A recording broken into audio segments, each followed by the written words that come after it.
Good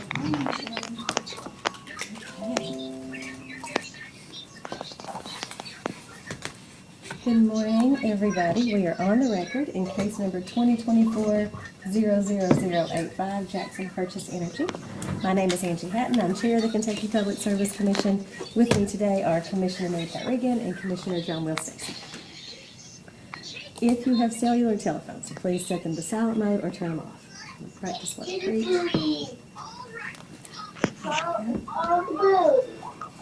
The hearing today is for the purpose of taking evidence in this matter. At this time, we'll have entry of appearance of counsel, and I would also request that each party's counsel identify their witnesses. For the applicant?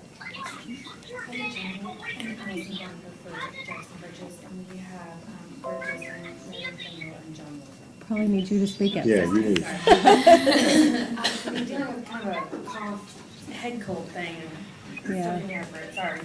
Yeah, I apologize. No, you're fine. Allison knows how to speak up. Yeah. No, you know I don't. And for the Attorney General.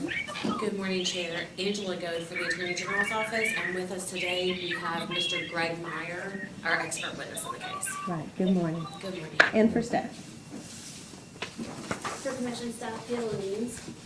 Ben Bellamy. Ellen Castorone. Okay, good morning. So I have been advised that public notice has been given and filed in the record. Is that correct, staff? Yes. Okay.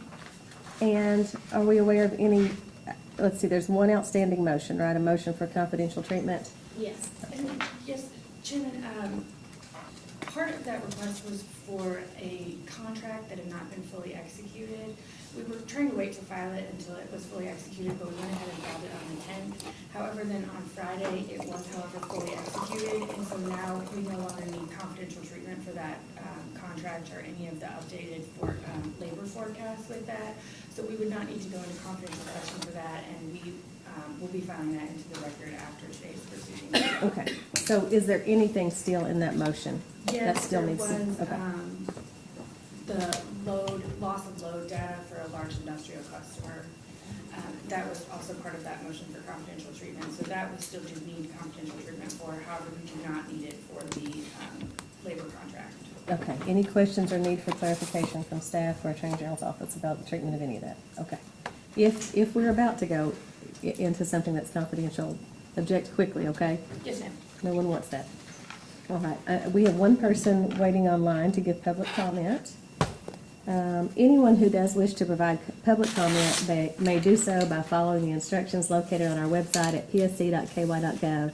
And written comments may always be submitted by sending an email to psc.comment@ky.gov. And let the record show that the instructions and link to provide public comments have been posted on the website for at least the past day.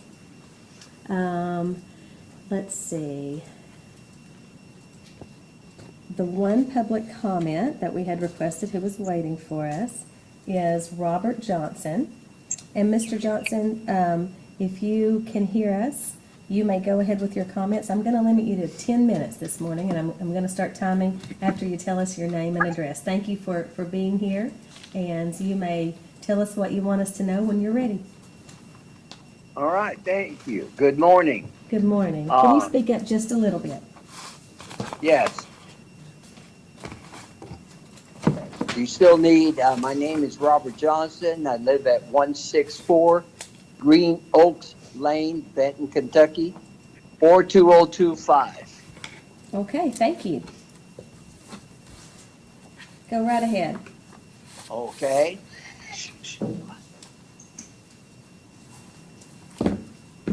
Yes, ma'am.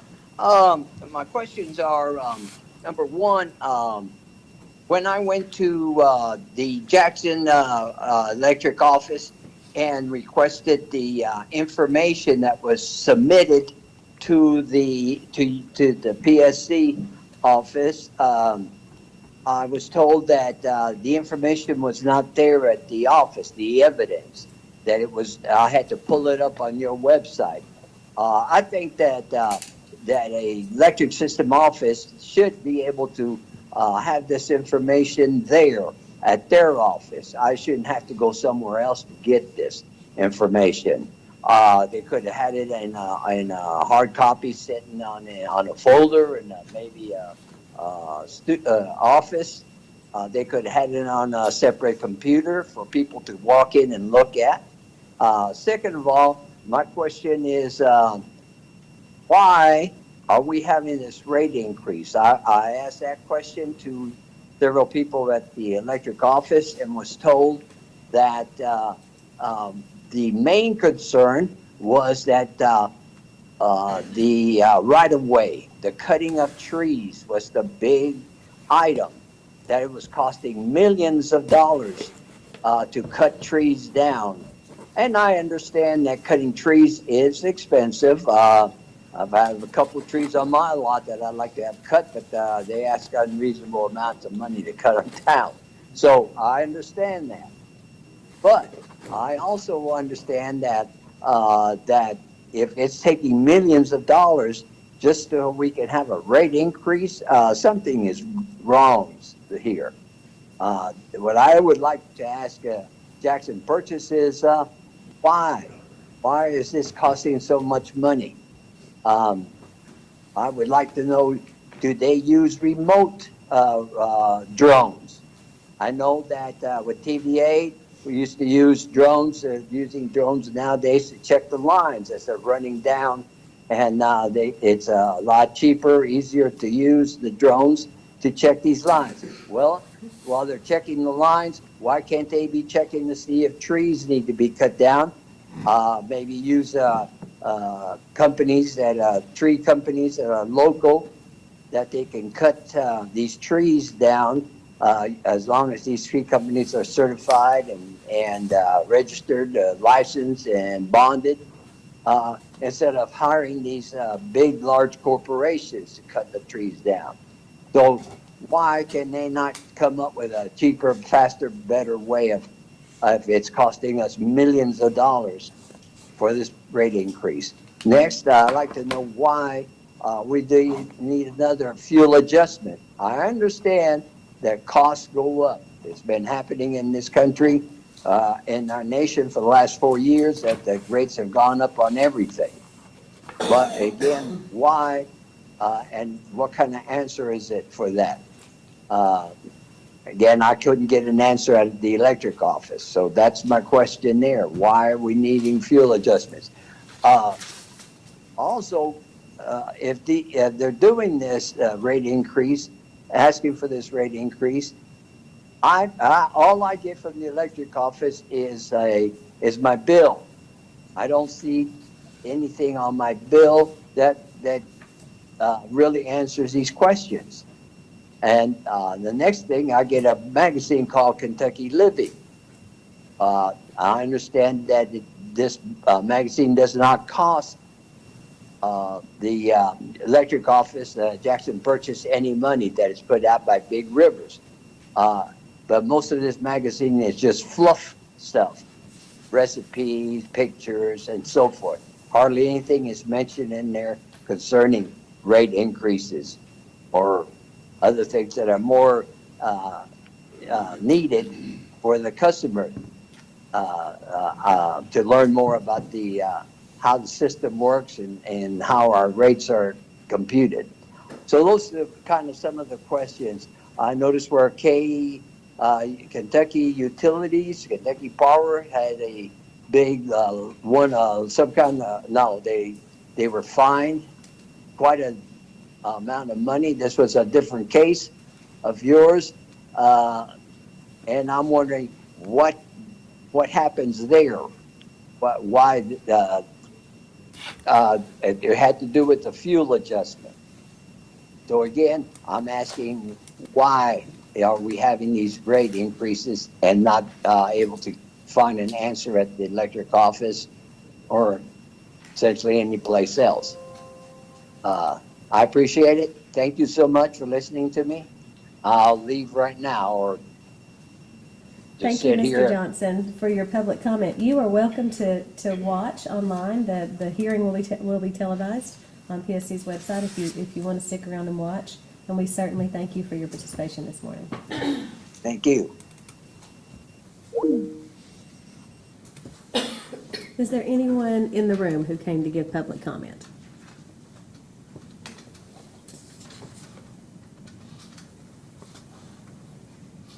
Okay, seeing no one, I'll remind everyone that you can still submit comments via email to psc.comment@ky.gov, and you may also submit written comment to the PSC's address, 211 Sauer Boulevard, Frankfort, Kentucky, 40601.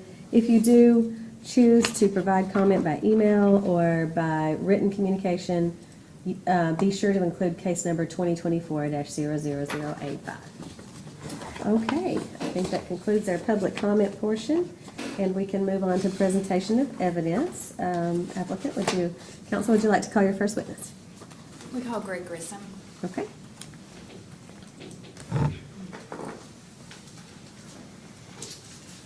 Good morning, Mr. Grissom. Good morning.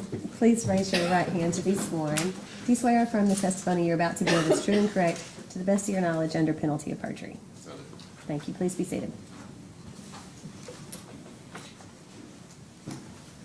Okay, counsel, you may ask. Can you state your name and business address for the record, please?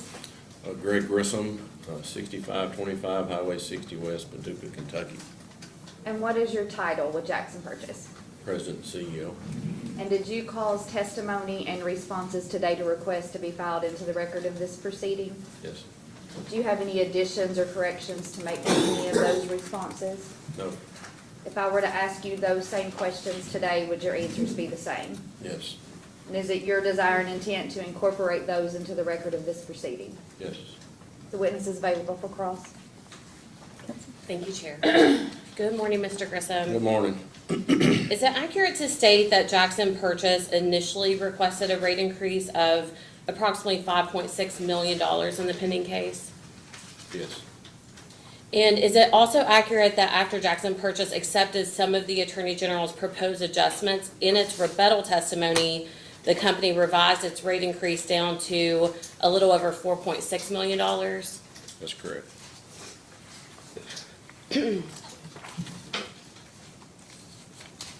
And Chair, the Attorney General's office will ask in a post-hearing request for information based on that revised down rebuttal testimony amount for the current monthly average residential bill versus the proposed monthly residential average bill based on that revised revenue. In post-hearing data request? In a post-hearing, yes, request for information. And then, Mr. Grissom, on the evening of December 10th, 2024, Jackson Purchase filed what it termed as updated responses.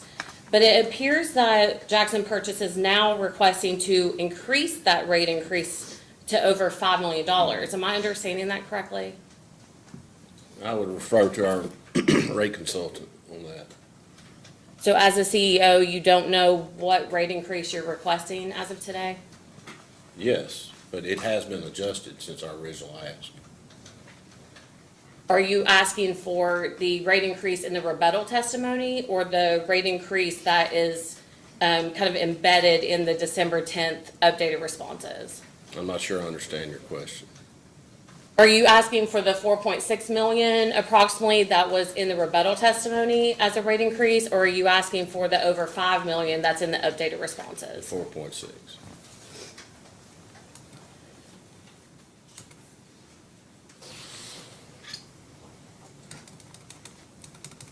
And if for any reason Jackson Purchase, after the hearing, decided to, try to request that the little over 5 million that was in the updated responses, would you agree that that would prevent the Attorney General's office from issuing multiple discovery requests, having their expert weigh in with testimony, due to it being filed so late in the application process?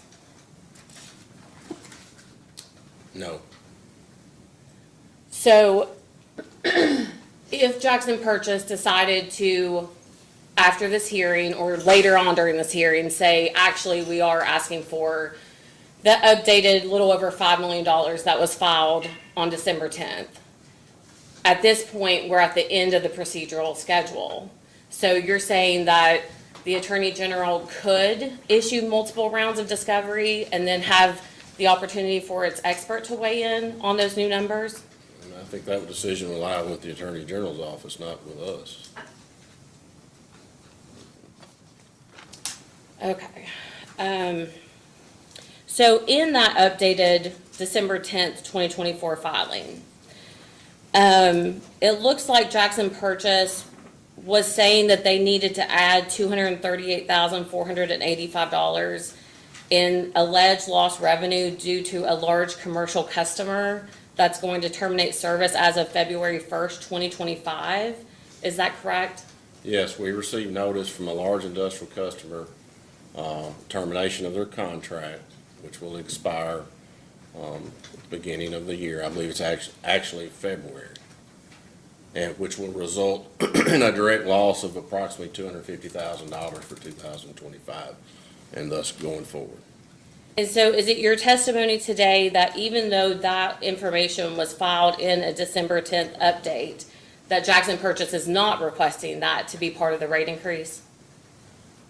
No, but we wanted to make you aware that we have lost a large industrial customer. It will be a significant financial impact. And then also part of that update, embedded in that over $5 million revenue request that was filed on December 10th, was a November 2024 raise. Is that correct? Could you repeat that? In addition to the alleged lost revenue to a large commercial customer, Jackson Purchase also stated that they gave a raise in November of 2024. Is that correct? Yes, we had a labor contract negotiation.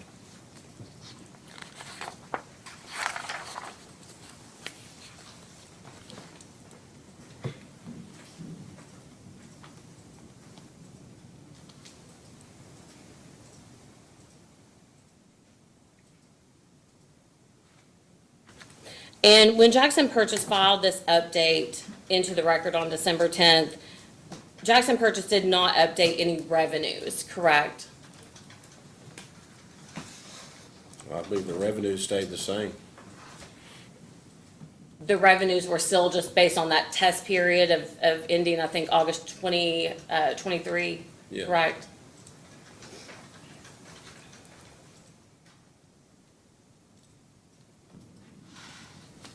And in the pending rate case, Jackson Purchase is also asking for the monthly residential customer charge to be raised from $20.35 per month to $30.35 per month. Is that correct? Yes.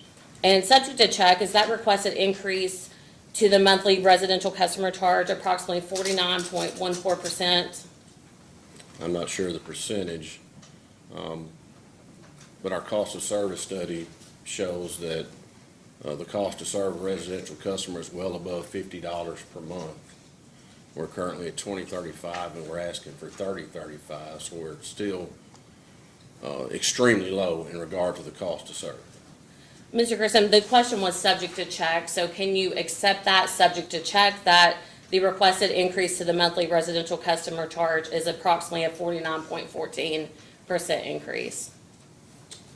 If that's what the math is, it is, because it's $30.35. And if the commission were to grant the proposed $30.35 monthly residential customer charge, it would be the highest approved rural electric cooperative residential customer charge in the state of Kentucky. Is that correct? I'm not sure.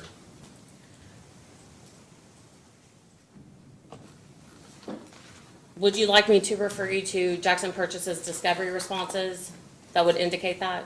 That's fine. Okay, it's Jackson Purchase's response to the Attorney General's second request, question number 11C. And there's a chart that I'll ask you to look at. Your Honor, we had provided up on the desk all of the data responses, and so if I could just get that for him.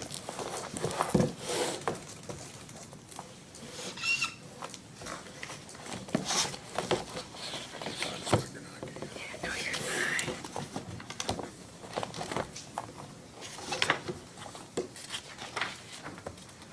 You said, C? Yes, 11C, it's the chart, the monthly residential fixed charges chart. Sorry. May I approach? Oh, God, I'm confused. Oh, that's even faster. That might May be I quicker. also approach? Might be quicker than going through the paper. Thank you. That's the chart, I think. She's right. Can you make it bigger? Yeah, It's you might need to touchscreen. make it a little bigger. Thank you. Thank you. Mr. Grissom, do you see the chart that Jackson Purchase provided in discovery responses to the Attorney General that's labeled monthly residential fixed charges? I do. And do you see all the way to the right, the highest charge at $30.35 is the Jackson Purchase request? Yes. So going back to my question, would you admit today that if the commission were to grant the proposed $30.35 monthly residential customer charge, it will be the highest approved electric cooperative residential customer charge in the state of Kentucky based on this chart? Based on this chart, it would be the highest. That chart is a snapshot in time. I believe that the cost of service study proves the need for that customer charge. And we did not ask for the actual cost, we asked for much less. And Jackson Purchase is also proposing for the small commercial single-phase customer to pay the exact same monthly customer charge and energy charge as the residential customers. Is that correct? Yes.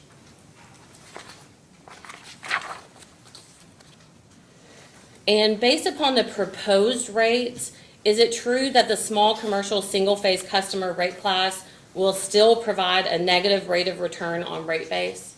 I believe so.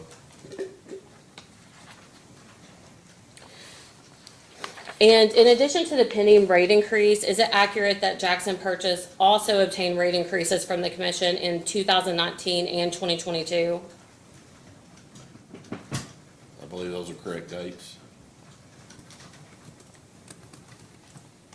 If you can please refer to Jackson Purchase's response to the Attorney General's first request for information, question number 2A, please.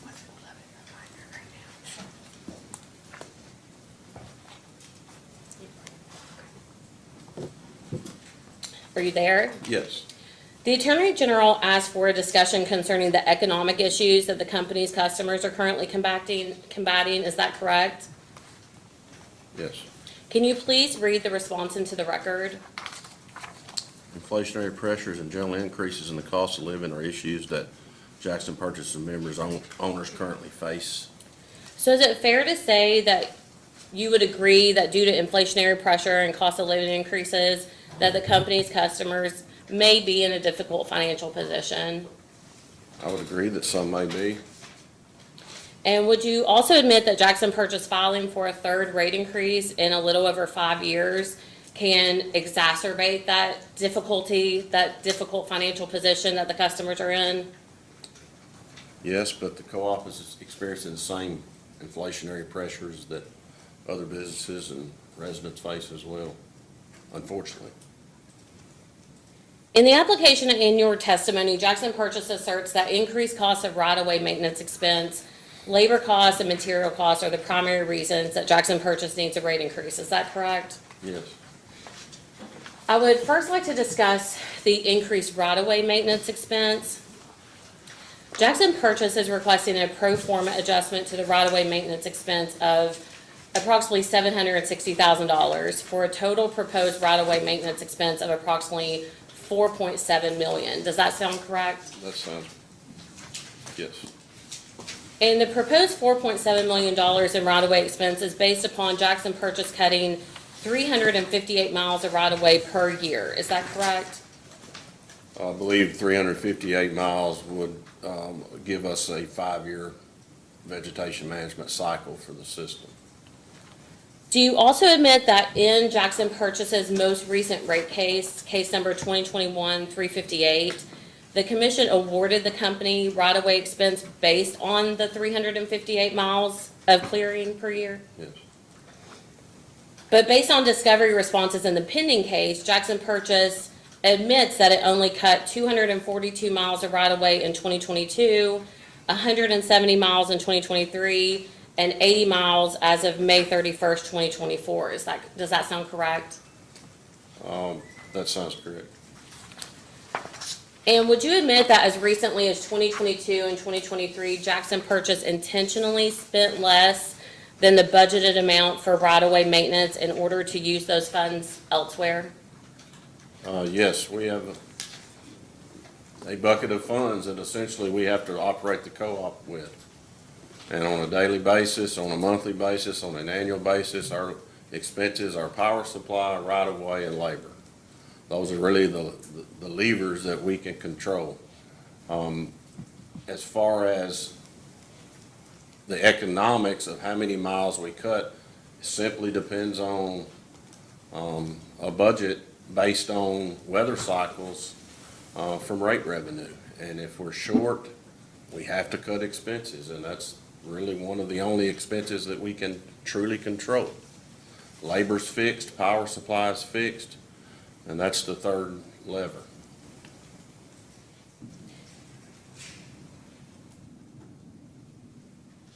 And are you aware that in discovery responses, Jackson Purchase stated that a specific breakdown of where those right-of-way funds were diverted for 2022 and 2023 could not be provided? I'm unsure of that question. Do you want to defer that question to, Yes. do you know which witness you'd like to defer it to? Can you repeat the question, please?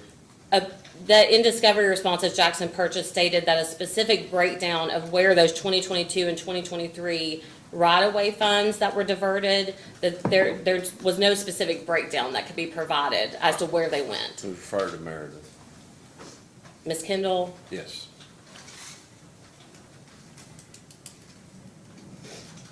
And Mr. Grissom, do you recall in the most recent rate case number 2021-358, that the commission placed Jackson Purchase on notice that it could not continue its approach to right-of-way management and strongly encouraged the company to take steps to reduce right-of-way expense? Yes.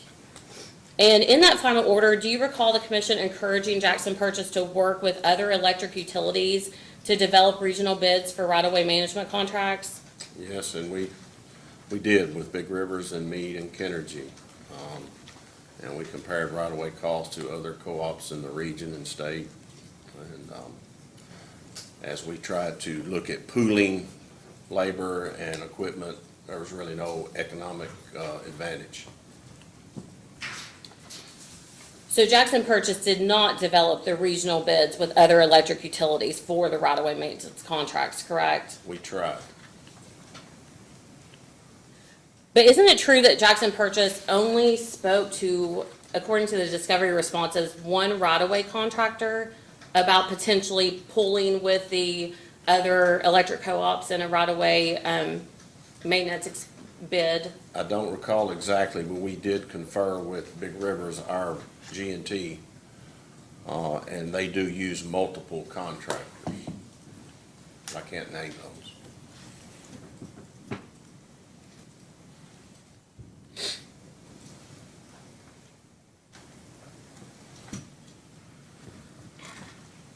Why was it deemed not feasible to continue talking about it? Do you recall the specifics?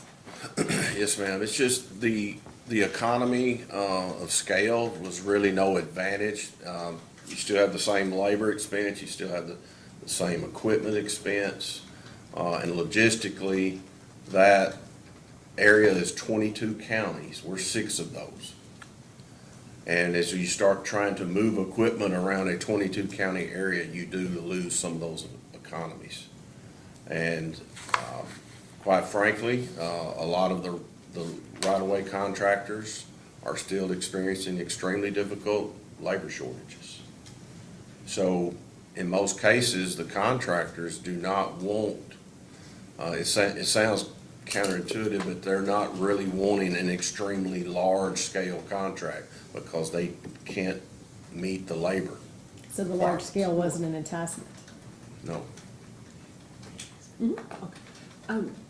If you brought these services in-house, if you brought someone full-time to just handle the right-of-way and the vegetation, did you look at that? Yes, we do have a right-of-way manager that essentially scouts the system, inspects the system, directs the contractors on a daily basis. That's his full-time job. But as far as bringing it in-house, that adds to our head count, and essentially between labor and benefits, it's more economical to source that out. Source it out. Okay. Thank you. Yes, ma'am. Ms. Gibb? Thank you, Chair. Mr. Grissom, on this point, I want to refer to the Attorney General's first request for information and its Jackson Purchase's response to the question 26F. May I approach? Yes. And please let me know when you're there. Imagine your screensaver It came would- on, so yeah. it wasn't gonna come up.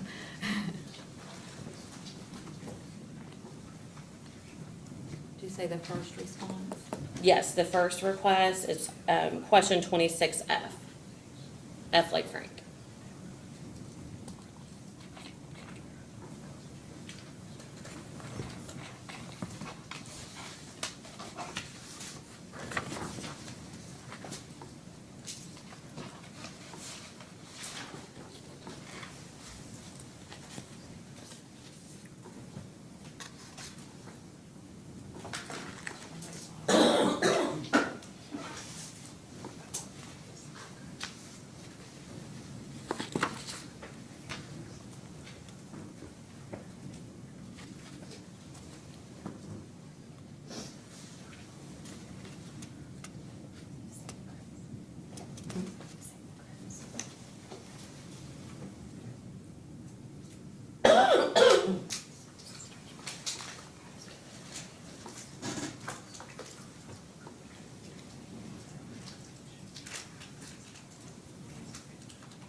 F? Yes, it should be F. It should, 26F, it should start with Jackson Purchase, discuss the possibility of combining circuit mileage.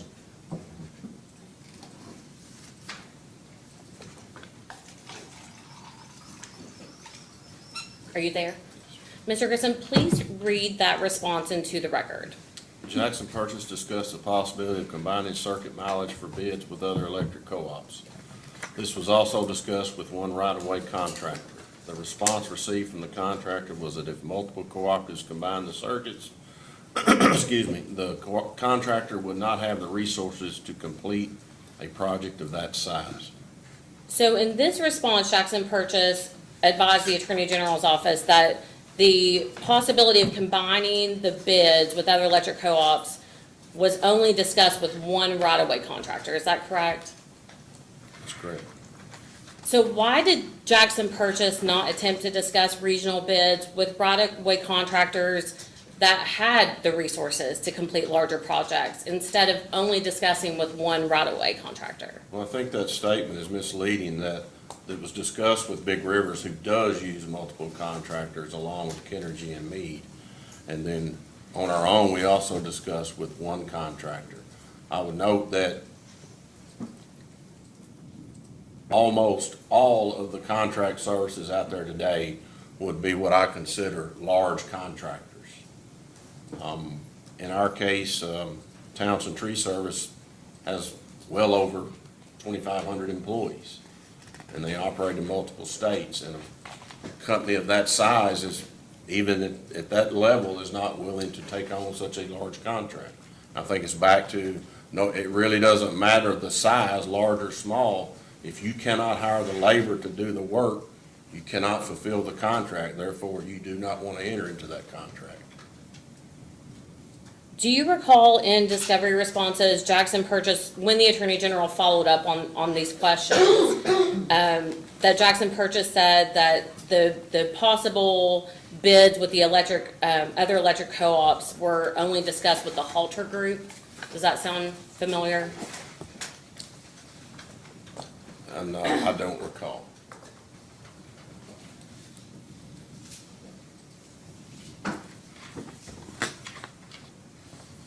And if the commission were to grant Jackson Purchase's request in the pending case to increase the right-of-way maintenance by an additional $758,989, based on past precedent of those funds being diverted elsewhere, there's no guarantee that those funds will be used exclusively for right-of-way maintenance. Is that correct?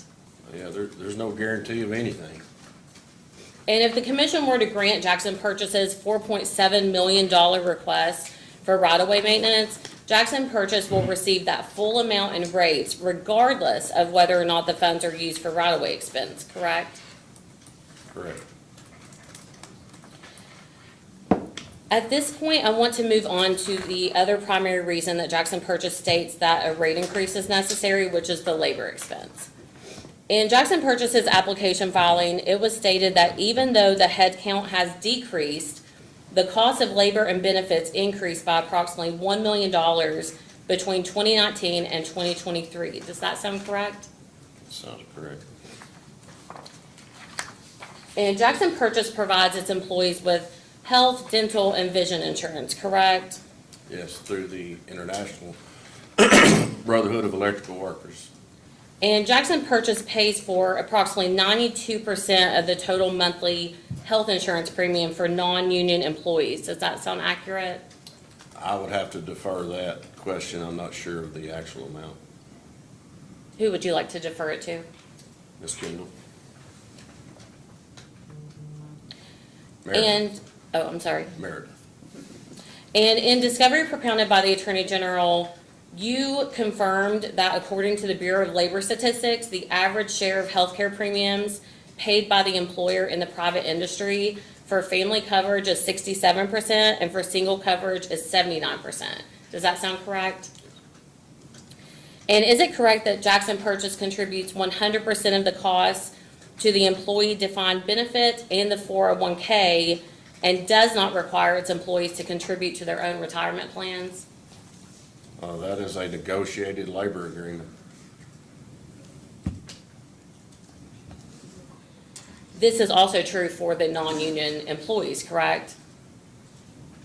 No, only a 401k. No pension. Okay. Should we defer, that conflicts with some of the discovery responses, so do you want to defer that to Ms. Kendall as well?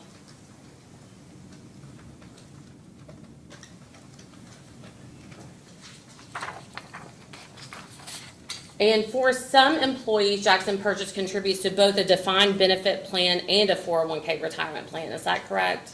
Yes. And Jackson Purchase provides yearly raises to its employees, correct? In performance-based raises to non-union employees. And of course, the negotiated employees, it's guaranteed in the contract. And subject to check, based upon discovery responses, does it sound correct that Jackson Purchase awarded an average raise of 10.29% to the executive staff in 2021?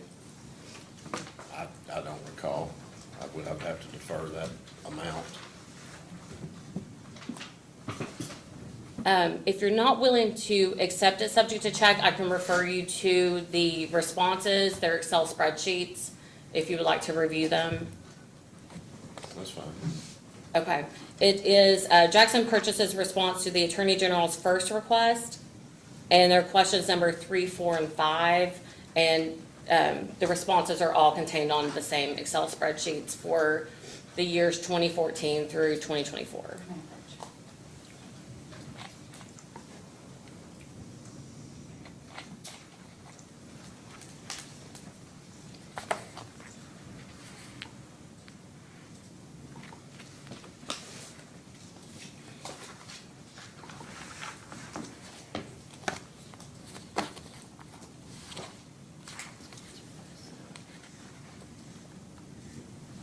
There's multiple tabs. Is there a certain tab? 2021, year 2021.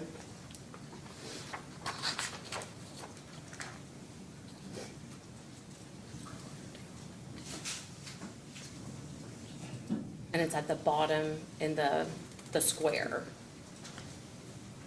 Okay? So do you see that top line, it's labeled 3B, it says average raise, executive staff 10.29%? Yes.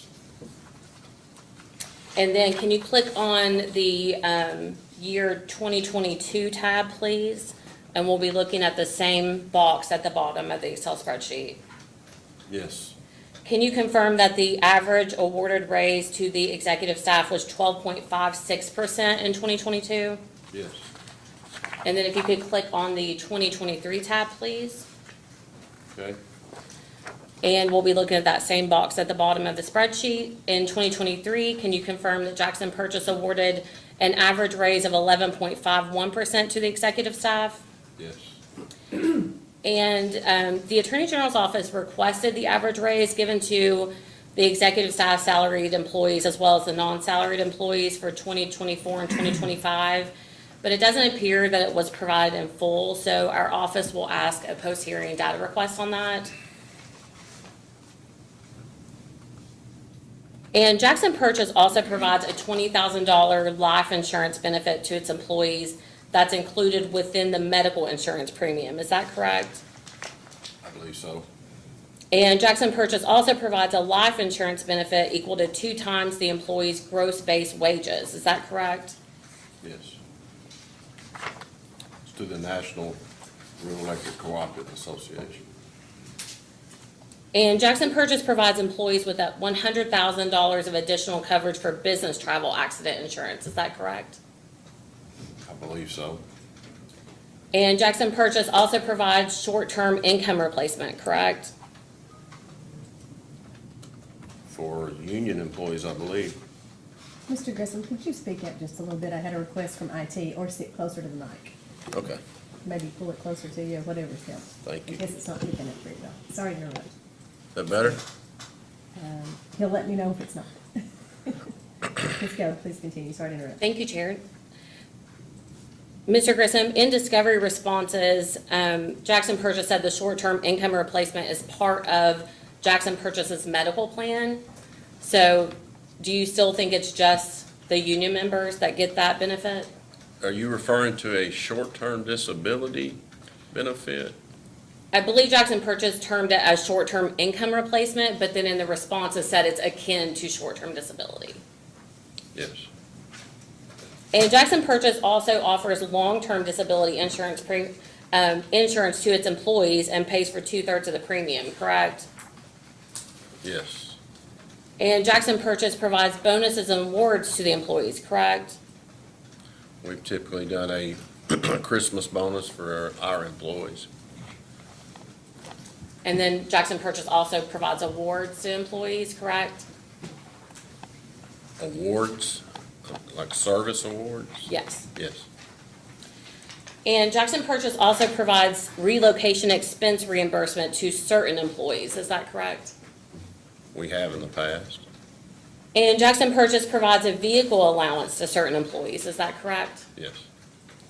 And is it also correct that Jackson Purchase provides vehicles owned by the cooperative to the CEO, the Vice President of Operations and Technical Services, the Vice President of Engineering, the Director of Safety and Environmental Compliance, the Manager of Right-of-Way, the Manager of Operations, the mechanic, and crew leaders? Yes. I think that's customary in any co-op. We have 3,000 miles of line in 6 counties. We have to move around the system. And subject to check, based on the discovery responses in the record, is it accurate that the salary associated with the president and CEO position, which is just the salary from my understanding of the discovery responses and doesn't include all the benefits, has increased from $157,500 in 2017 to over $343,000 in 2024? Does that sound accurate to you? I can't speak for 2017. I wasn't employed there. Okay, if you still have that, those Excel spreadsheets pulled up, then if you click on the 2017 tab, we can go through and get it in the record. Okay? And the president and CEO, I believe, it's line 62. Do you see the salary of $157,500? Yes. So you can confirm, based on Jackson Purchase's discovery responses, that the president and CEO position, the salary has increased from $157,500 in 2017 to over $343,000 in 2024. Yes. And is it also correct that Jackson Purchase only has 23,000 customers? It has 30,000 meters, a little over 30,000 meters. Some customers will have multiple meters. But the question was, does Jackson Purchase only have 23,000 customers? That sounds accurate. And according to Discovery Responses, it appears that Jackson Purchase began providing incentive compensation payments for the CEO position in about 2019. Does that sound accurate? That sounds correct. And in 2019, the incentive compensation payment was $18,400. Does that sound correct? Yes, but it's actually not an incentive, it's a pension replacement. A retirement mechanism, retirement plan mechanism. So can you point to anywhere in the Discovery Responses that that was said, No, that it's a pension replacement? It's all, in all the Discovery Responses that I have seen, it was termed as incentive compensation. So if Jackson Purchase wants to show me where they said it was a, what are you saying? It's a retirement? it's a Replacement? 457 deferred compensation. Would you agree that Jackson Purchase, I'm sorry, did someone have a Sorry. question? I'm sorry. No, I was just coughing, sorry. Oh, okay. Your Honor, I do believe that it's in your contract that has been provided in discovery requests. I think that that's in the CEO's contract that is in Is the that an discovery objection? request. Miss- Yes. We would object to the questioning because the questions that she's asking are not questions that he responded to. So he may not be totally familiar with all of those responses. And we did provide I do believe we provided his employment contract, which is in the record, which does describe what this is. The Jackson Purchase termed it as incentive compensation through 2 different Discovery Responses, a multitude of Discovery Responses to the Attorney General's office. So that's why we have these questions. If you know, please answer. If you don't know, reference which witness would be better. I believe it is in my contract. Okay, jumping to the 2020 tab, if you still have that pulled up, it says that the CEO received a $20,000 incentive compensation payment. Is that correct? Correct? And can you just, for the record, since there's a bit of confusion about whether it's incentive compensation or something else, can you read into the record the heading of the column that you're seeing the incentive compensation amount?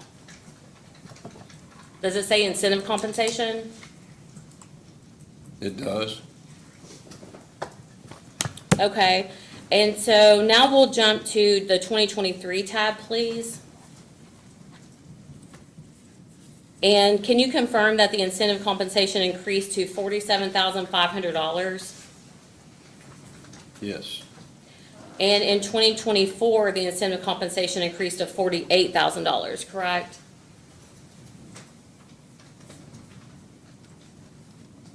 Yes. And is it accurate that Jackson Purchase does not have a formal written policy regarding the incentive compensation? I believe our board, it is in writing. Our attorney essentially creates it for our board of directors and they approve it. So would you like to defer that question? Because in discovery responses, the Attorney General's office was advised that Jackson Purchase did not have a formal written policy on incentive compensation. Yes.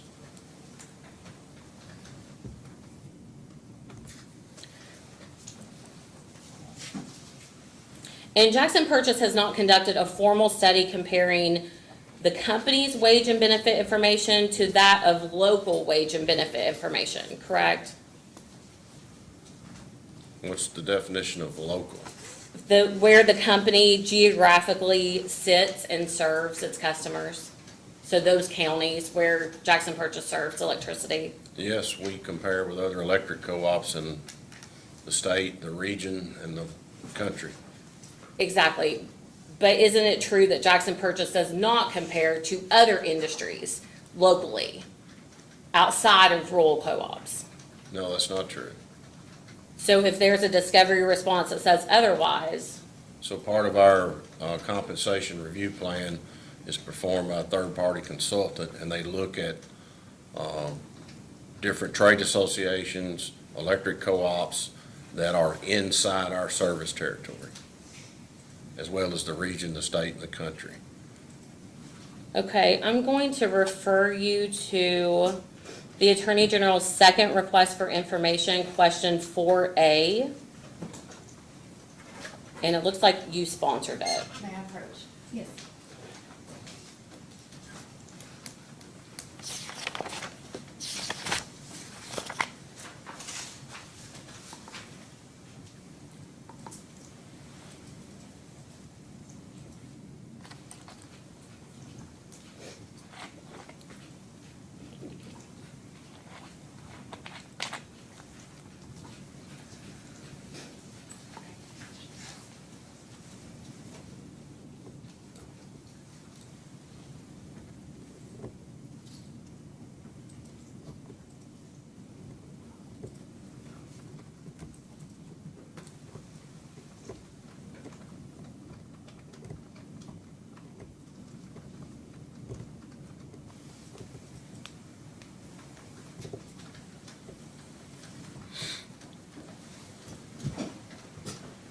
Okay? So, Mr. Grissom, in this question, the Attorney General's office in Part A asked for Jackson Purchase to explain in detail whether the formal salary study that the company had referred to in a prior response compared Jackson Purchase's wage and benefit information to the local wage and benefit information for the geographic area in which the company operates. And can you please read the response to 4A into the record?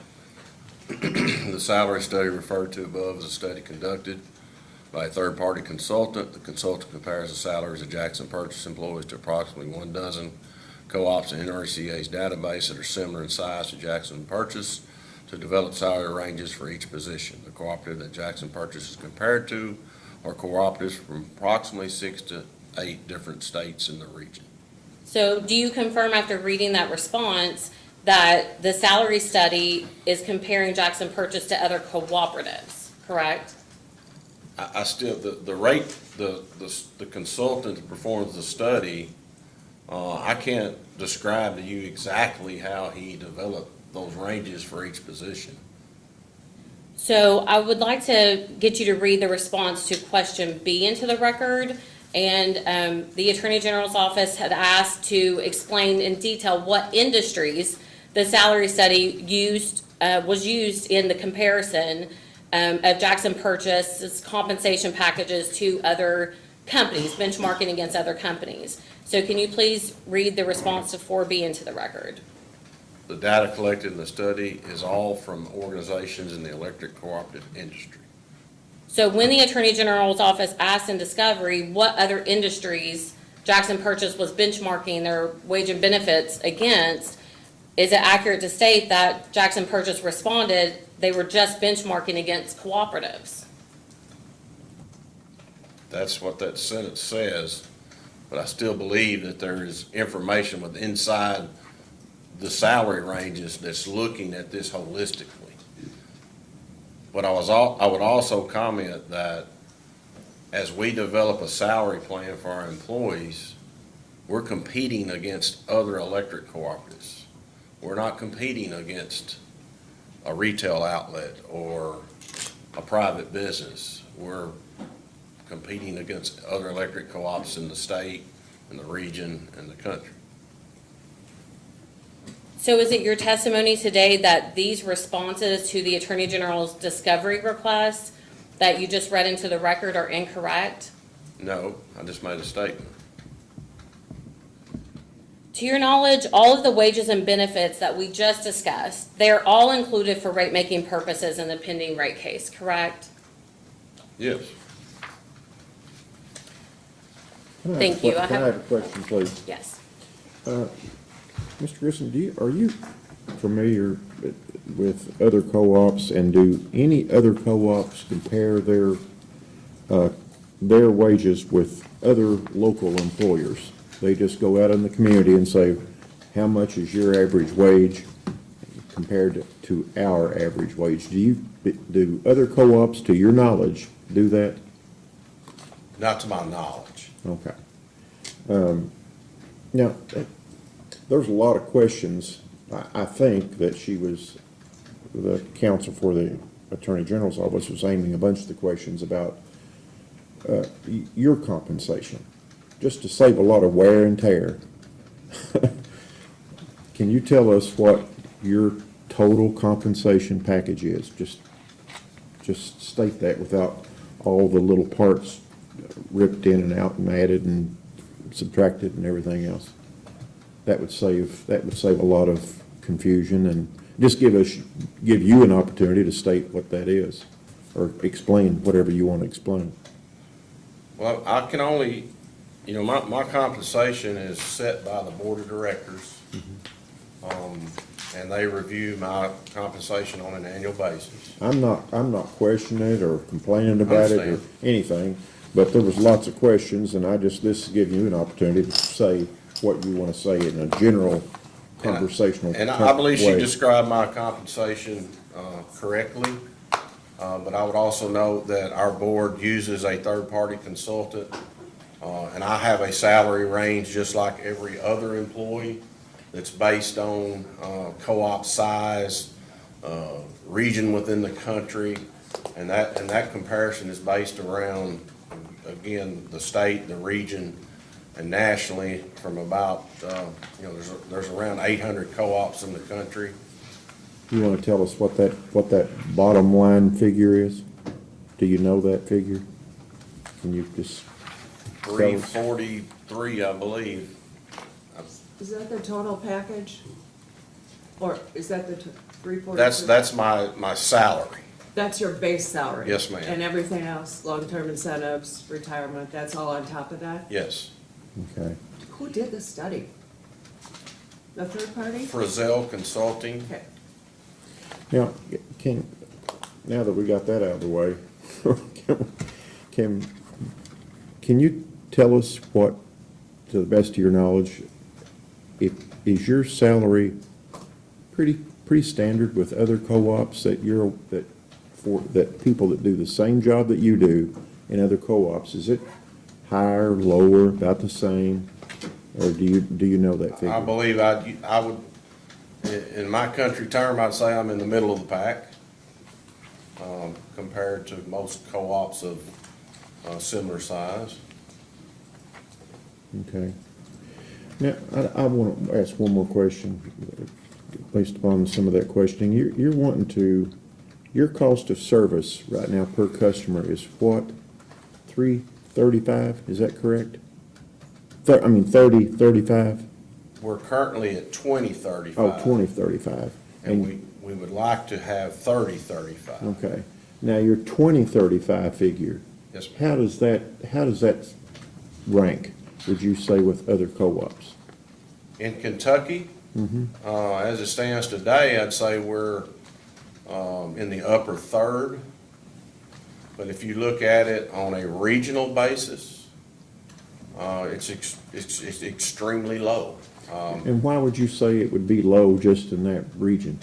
What counts for that? Because rates have been designed around true cost to serve. Think about, for a long time, we have designed rate structure around volumetric sales. And volumetric sales depend on the weather. So when it's really hot, we have more margin. When it's really cold, we have more margin.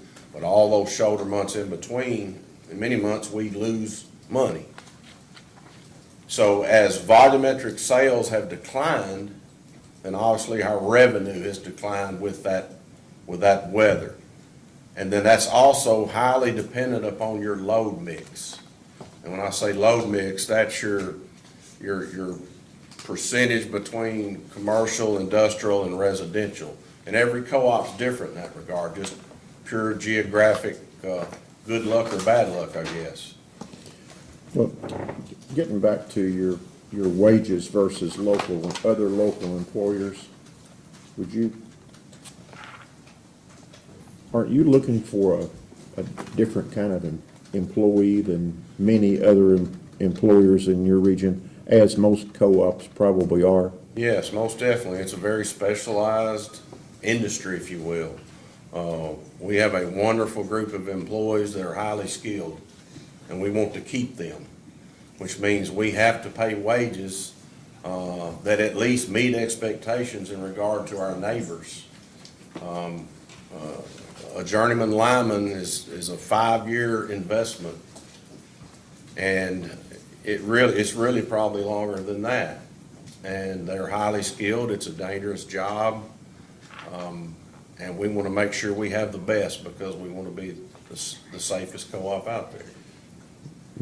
Now, within your service area, aren't there some large employers that can afford to pay much more than you pay Yes, for jobs that are similar to what you're hiring people for?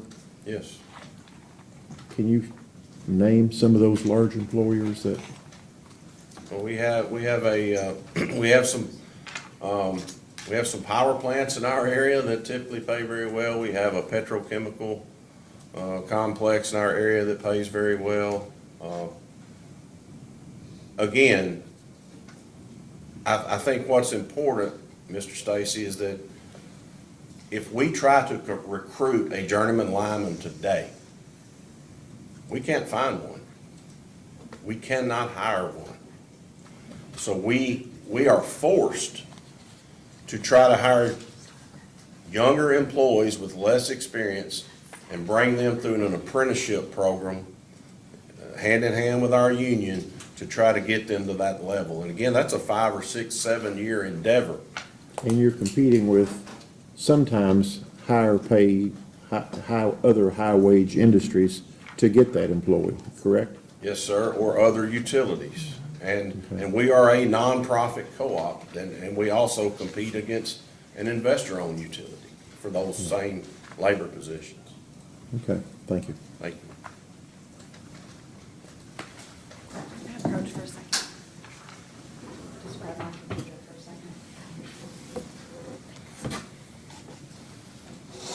second. Chair, I was finished with my questioning. Thank you. Okay. Okay.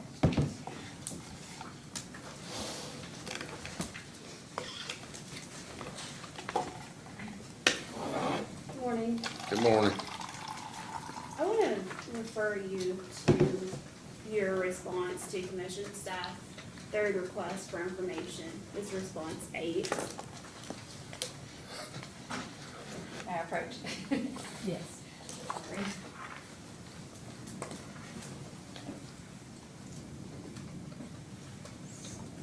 Third request? Did you say 3-8? Yes.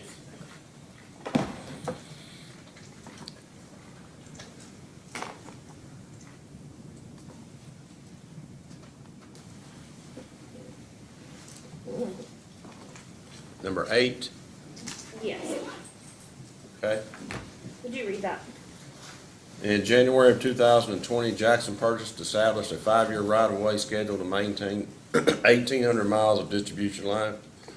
Right-of-way clearing and maintenance activities consist of cutting, trimming, mowing, and herbicide spraying program. Due to budget constraints and prioritization of safety and reliability, Jackson Purchase decided to cut as many miles as possible in 2022 and 2023, and then spray the circuits that have been cut in late 2021, 22, 23 during midsummer of 24.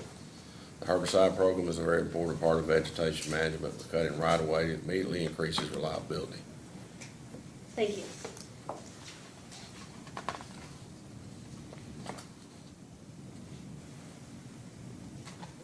Would you agree that there's been more money recently spent on spraying the right-of-way circuits? Yes. And how does that fit into the 5-year cycle? So, you think about a right-of-way corridor, a power line and trees and vegetation. And you're trying to achieve, depending on whether it's a single-phase line or a 3-phase line, a corridor of a certain width, ground to sky. And that's mechanical, depending on the species of the tree, the size of the tree, the height of the vegetation, that helps determine your approach in managing that. So in most cases, we're trying to achieve a ground-to-sky right-of-way that's 20 to 40 feet wide, and take those down to ground level so that you can come back and spray that. And so at the ground level, you're trying to preserve grasses because they help choke out a new growth tree. So that's where the herbicide comes into that. And typically you need a period of time after the initial cutting to come back and apply herbicide.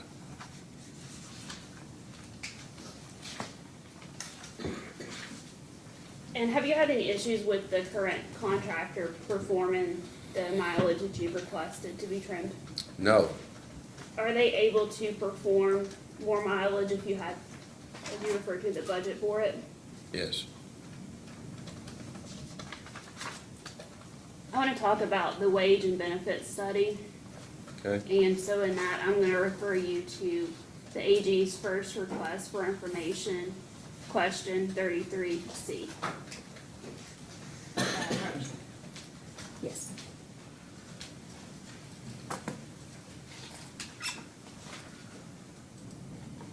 AG first request. Yes, question 33C. Is there an attachment or just the response? I believe there's a response there, and I would ask you to, there's an attachment to pull up as well. Okay. And there should be, it's part 2 of an Excel spreadsheet. So, And you said 33, right? yeah, it's, part 2, it's 1-33C.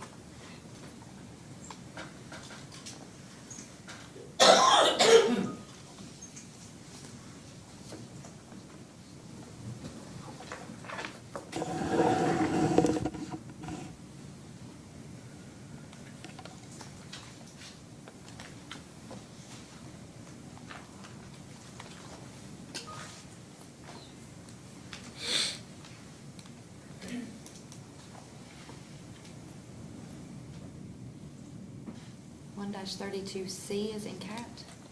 33C. Oh, okay. Part one or I part don't see two? a C, okay. Part one or part two? Part two. Part two.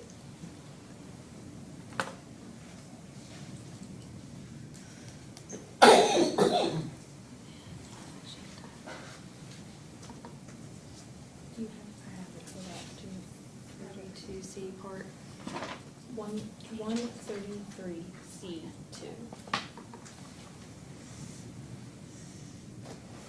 Okay. Okay, just for context, in that first response, Jackson Purchase was asked for all formal studies conducted that compare Jackson Purchase Energy's health insurance premium and health savings account contributions to those of local employees for the geographical area in which the company operates. And Jackson Purchase provided a 2-part Excel spreadsheet, that should be what's in front of you, in response to that question. So with that spreadsheet in front of you, could you explain what's reflected in the spreadsheet? Just, my screen just changed. It just moved. It's a very big spreadsheet. Is there a certain part that you're wanting him to look at on it? Because it's gonna span that. We're trying to break down the total premium that employees are paying versus the company, and just in general get an understanding of, we're not really sure what And this. I think, I think Ms. Kendall might be a better witness to respond to that question. Okay.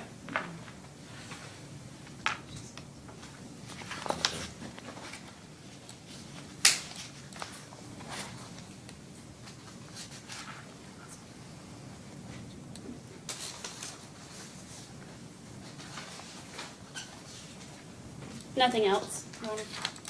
Okay. Mr. Stacy? Oh, I don't have anything. Just one follow-up, because Ms. Ode actually asked a lot of the questions I was gonna ask, but I think they're better directed for Ms. Kendall. When you looked at combining the vegetation management of the right-of-way with other co-ops or people in the business, did you also talk with any of the telecom companies about sharing resources? No, ma'am. Okay, thank you. Good morning, Mr. Grayson. Let's see. I wanted to address a couple of the questions that the public commenter made this morning and get your thoughts on those. We allow people to do public comments, and a lot of times they have questions, and we don't get answers during public comment, so when I can, I try to ask those questions in hearings and see if we can get them answered. One of the things that he had asked about was having a hard copy on file for people to be able to look at this case, or maybe providing a computer with it called up. I know that's not required by PSC's rules, but what do you think about that idea? I actually think it's a good idea. I'm disappointed that we did not have that available for him in some form. Of course, we all know these are very large Huge, files. yeah. But I think it would be a good idea that we make sure our members understand what we're doing and why we're doing it. Because at the end of the day, we are a co-op. We want to follow the co-op principles. We have no profit motive. We simply want to operate a good co-op.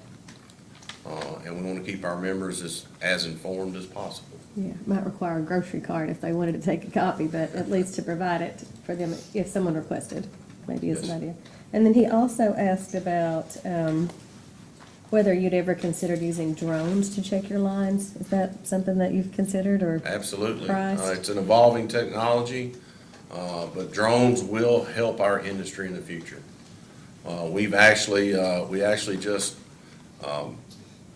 finished some white paper study on looking at drone technology for thermal inspections of substations, aerial inspections of pole tops and conductors, and even using a drone to spray herbicide, which can hopefully help relieve some of our labor needs there. Interesting. How soon would that be, the That's a study good complete? question. Okay. I'd say that for sure in the next 5 to 10 years. Okay. Hopefully not next month, or we'll start another panic. Oh. Yeah. Drones are in the news. Yeah. Did not even think about that subject I was venturing into. He also asked if your contractor was local. How local is this contractor you use for right-of-way? They're headquartered in Indiana, but they operate in a dozen states. So there's just not many small right-of-way companies out there anymore. Yeah. They've all been, it's just hard to compete in such a large environment, and many of those have acquired each other over time. Yeah, okay. And then finally, for Mr.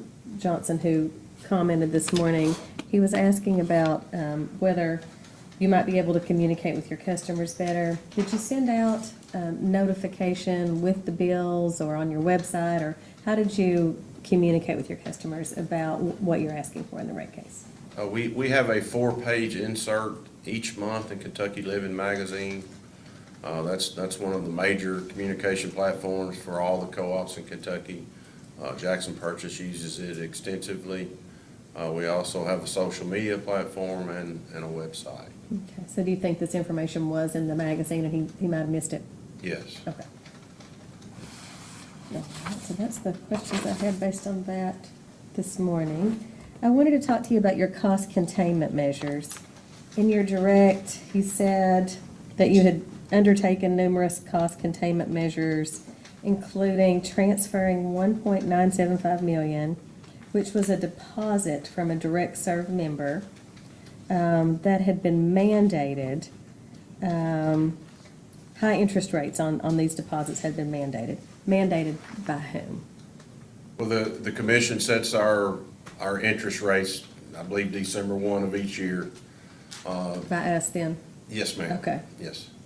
And so, and we do have one large cryptocurrency operation that's data mining, and we were holding a large deposit. Nearly 2 million. Yep. And so Big Rivers is currently, that customer is direct served out of a Big River substation. And so we've transferred that deposit, so that carrying cost is now with Big Rivers. Because Big Rivers is a different interest rate for those. No, it's the same. So, At least I assume it is. yeah, so I just didn't know how that helps. Can you, Well, the cost of carrying the deposit on our books. okay. Okay.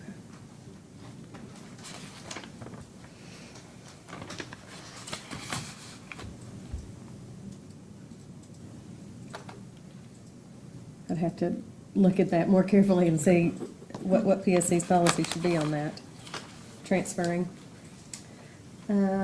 Okay, and so you also, could you tell us about some of the other cost containment measures that you've done? Customers always want to hear what ways you've tried to cut costs before you come in and ask for a rate increase. So could you tell us about some of your other cost containment measures? Well, I think when you look at our ask of, our biggest cost containment is the fact that we need at least 70 employees. We have consistently been under that, not at our wishes, just budget constraints would not allow. I think when you look at co-ops of similar size within the state, one of the ways that we measure, CFC is one of the banks we use, that they loan co-ops money.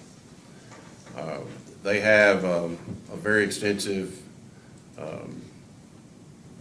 table, study, whatever you would want to term it, that has close to 200 measurements for co-ops around the country, the region, the state.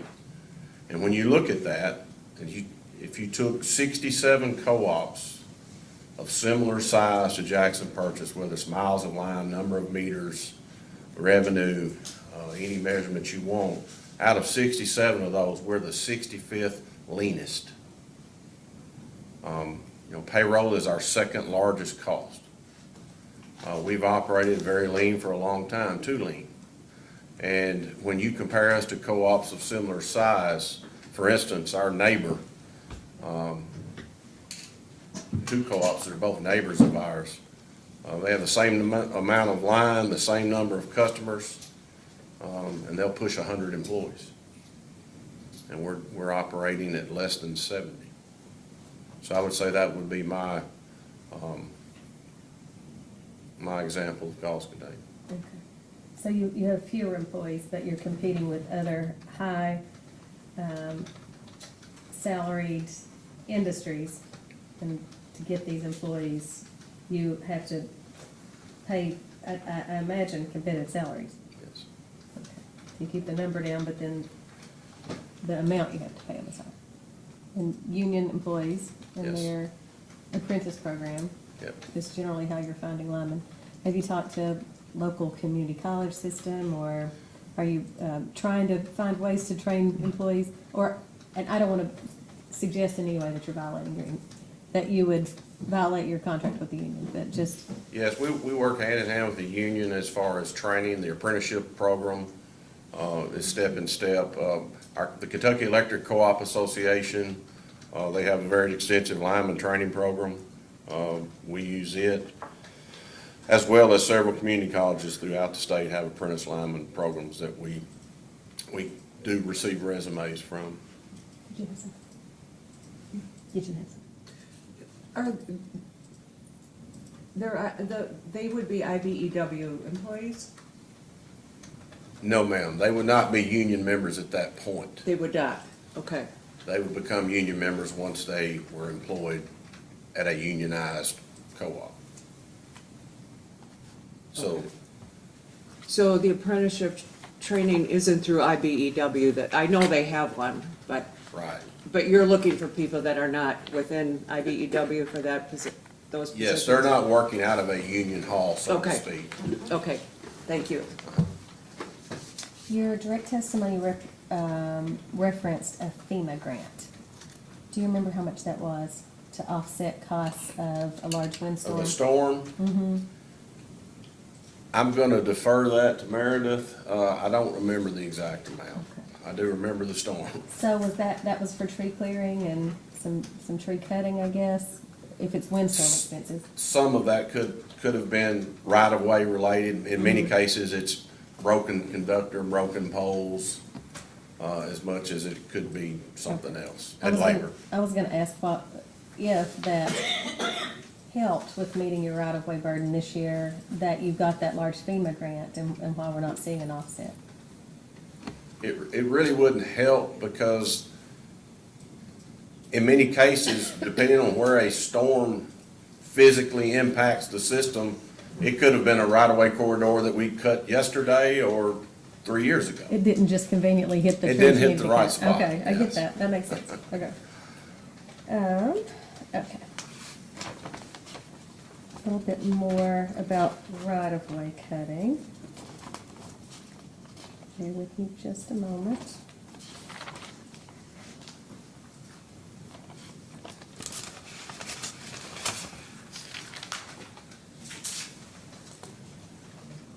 So this is your third rate case in 5 years. Yes, ma'am. And I know for the last couple of years, you've asked for an amount for right-of-way that you weren't able to use. You ended up using that money for something else. Has that been true for all of the last 5 years? Yes. Okay.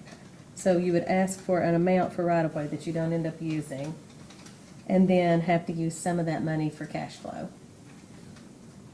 As a pattern, that's a little concerning. Yep. As far as planning, that you're not planning for the expenses that you need, and then end up taking it back out of right-of-way. Do you anticipate you're doing that again in this case? I do not. And I think I would also reflect in those past cases, we've tried to make an attempt to come more often versus waiting and having such a large increase at once. So we've tried to stay consistent. That was one of the things that the commission had asked us to do previously. You know, I think it's back to the revenue stream is created by weather or the lack thereof, because the rate design, again, is based around volumetric sales of kilowatt hours. And if we don't have those sales because of weather, and then we also have a long period of time of declining kilowatt hour sales, we are not growing, and we're in a captive territory. So the revenue's shrinking while expenses are going up. Okay, so when you had talked about declining sales, I wondered if that was associated with declining population. Are your 6 counties seeing declining population? For the most part. Again, I mean, Okay. we have a long history of flat and declining. Yeah. And I think that is also, as I commented earlier to Mr. Stacy, a reflection of our load mix as well. The higher your residential load, typically the more dependent you are upon weather patterns Yeah. and volumetric So growth. the two of us are from Eastern Kentucky. We're Y'all familiar understand. with declining population, but have you also seen businesses leaving? Yes. And so there's more of a residential load on the, okay. And then weather has affected your volumetric sales. Does that mean, it's warmer in the winter and cooler in the summer? We've kind of flip-flopped back and forth between a winter peaking system and a summer peaking system. So it depends again on just how the weather plays out, and again, our ask for the customer charge, because it helps us levelize our cash flow so that we can plan better and we can execute better. And is it that the weather is fluctuating so that it affects your planning? Someone a commissioner that I know in another state called it weather weirding, that everyone is dealing with weather weirding. Is it that it's unpredictable, or that you're seeing a pattern of it going down every year? I think it's As far just as your sales. unpredictable. And I guess that affects right of way as well, that it's, you don't know which trees are gonna. So, you know, obviously, for instance, in Western Kentucky, this last spring, we had an extremely wet early spring and early summer. Versus if you picked another period in time of a spring and summer, you may have a very dry start, which has a huge effect on tree growth. And then that tree growth is very dependent on the species of the tree. Some are very fast growing, some are very slow growing. And that determines, you know, the growth within that right-of-way corridor. So, I recognize that you've come in more often in accordance with PSC's guidance. So then it would be hypocritical for us to turn around and criticize you for coming in very often when we've suggested, don't wait till it's dire. But when we see 3 and 5 years, I'm wondering what makes this case different? Or should we expect to see you back again in less than 2 years? Have you changed your approach in this rate case so that maybe we're planning for a little more than 2 years? And asking for enough money and do it like, what could be different about this case, if anything? Well, I think there's other factors there that, for discussion, as far as we have a 4-year labor agreement, so we understand what our costs will be there for the next 4 years. The big one is power supply. Obviously, we're a member owner of Big Rivers.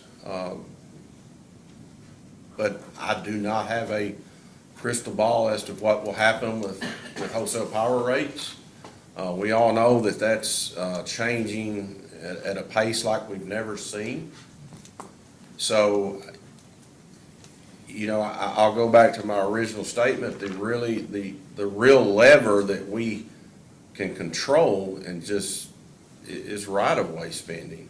Other than that, our costs are pretty much fixed, and I would respectfully say to the commission that every day we try to operate as efficiently as possible. But when it's all said and done, we control about 25 cents on the dollar. The rest of it is somewhat out of our control. And so that's why you would want to change your customer charge, because that is something that then you can predict the exact amount that's coming in. 'Cause We it's not know what based our on how revenue much will be kilowatt. month to month. So that's different than the last couple of rate cases, right? Yes. Did you increase the customer charge at all in the past 2? I wasn't here for other. My memory is that we increased from somewhere around, and I can't quote it exactly, 12 to 14 to 20. I don't remember exactly. But there was some increase, but it was very incremental. But the $10 increase on customer charge is an attempt to deal with that unpredictability. Yes. Does that make sense? Yes, ma'am. Okay. All right. Commissioners? Yeah. Just one more question. Do you have an active, like sales force looking for more business on the commercial side? We do. Not a sales force, so to speak, but myself as well as our vice presidents, we all serve on multi-county economic development Do you? councils trying to help recruit industry. As Yeah. we're a bound territory, so we can only fish in certain waters, right? So we rely on the state of Kentucky's Economic Development Group to help us with recruiting. And we're very active and involved and constantly trying to grow our load, so to speak. Okay, thank you. Woodring? Yes, I have a few, just to clarify some questions. I'm gonna touch base first on kind of what Chair Hatton was asking you questions on, and what's different in this case. And that was the customer charge issue that she asked about. That is your fixed charges, correct? That's kind of that's based on the cost of service study that Mr. Wolfram conducted for you, correct? Yes. And earlier, I think that you might have been speaking to Mr. Stacy whenever you said that your cost of service, you're asking for the, you know, the customer charges you're asking for in this case, but what does the cost of service study support? That is your cost of service that you could be able to go all the way up to? I believe it's north of $50 per month per residential customer. Okay, and you haven't asked to go all the way to that $50? No. In this case? But you did ask for a bigger increase in this case to that fixed charge than you did in your prior cases, when we Yeah. were talking about what may be different for this case. Yes.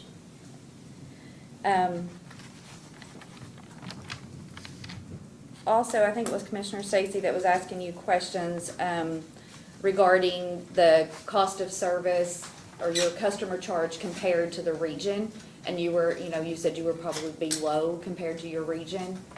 Was that because you are also in the region with unregulated co-ops that are not Kentucky regulated co-ops that may have higher customer charges than you? Was that part of the reason why you think you're low? Yes. So TDA. Yes.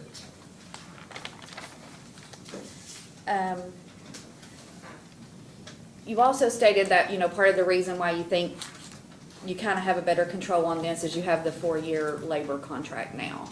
What is the percentage of your employees that are union employees? Approximately half.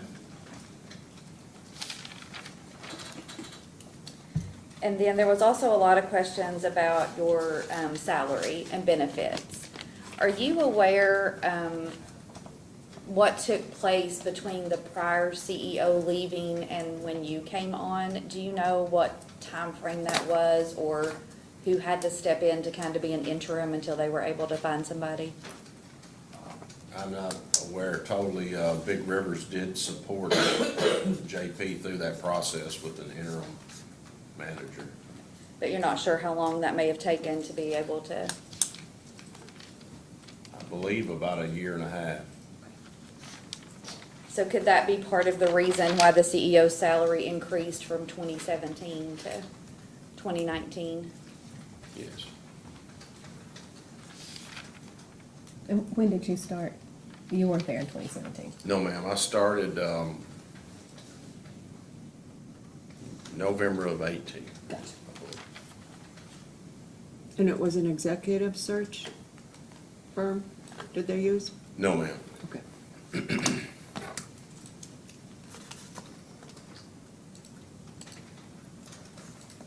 There was also a question regarding a formal written policy on incentive comp. And it was indicated that the data request response said there was no written policy. And then I believe your testimony was that the attorney writes something up and the board approves it. Is that a policy that he drafts up, or is it just his recommendation of what the compensation that you were saying is part of the retirement package, but it's been characterized as incentive comp in this? Is it just kind of what his recommendation would be for that is what's in writing and not a policy? I believe the board has discussion, and then the attorney puts that in the form of a resolution for the board to approve. Okay, but it's not what you would call an official board written policy? No.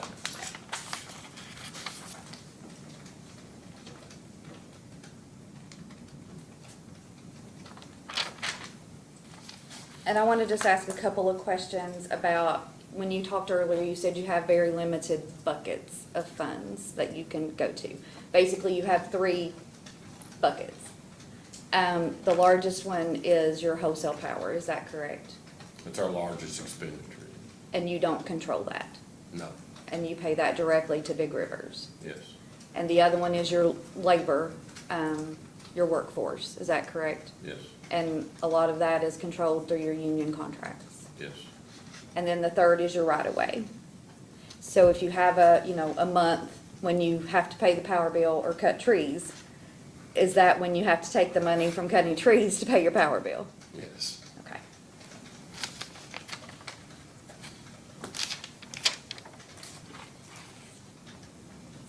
I think that's all I have. Ms. Gunn? Nothing further, thank you. Staff? No. No. All right, well, I think just Just for this witness, we may ask you to stay all day and not excuse you. We usually have the thought chief you would. witness. Just in case somebody refers something back to you that you Sure. referred to them, so, but you may step down. Thank you. You're welcome. And I think this is a good time to take our first break. So let's take 15 minutes and be back at, whatever 15 minutes is from now.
we are back on the record in case number 2024-00085, electronic application of Jackson Purchase Energy Corporation for general adjustment of rates. And counsel for applicant, you may call your next witness.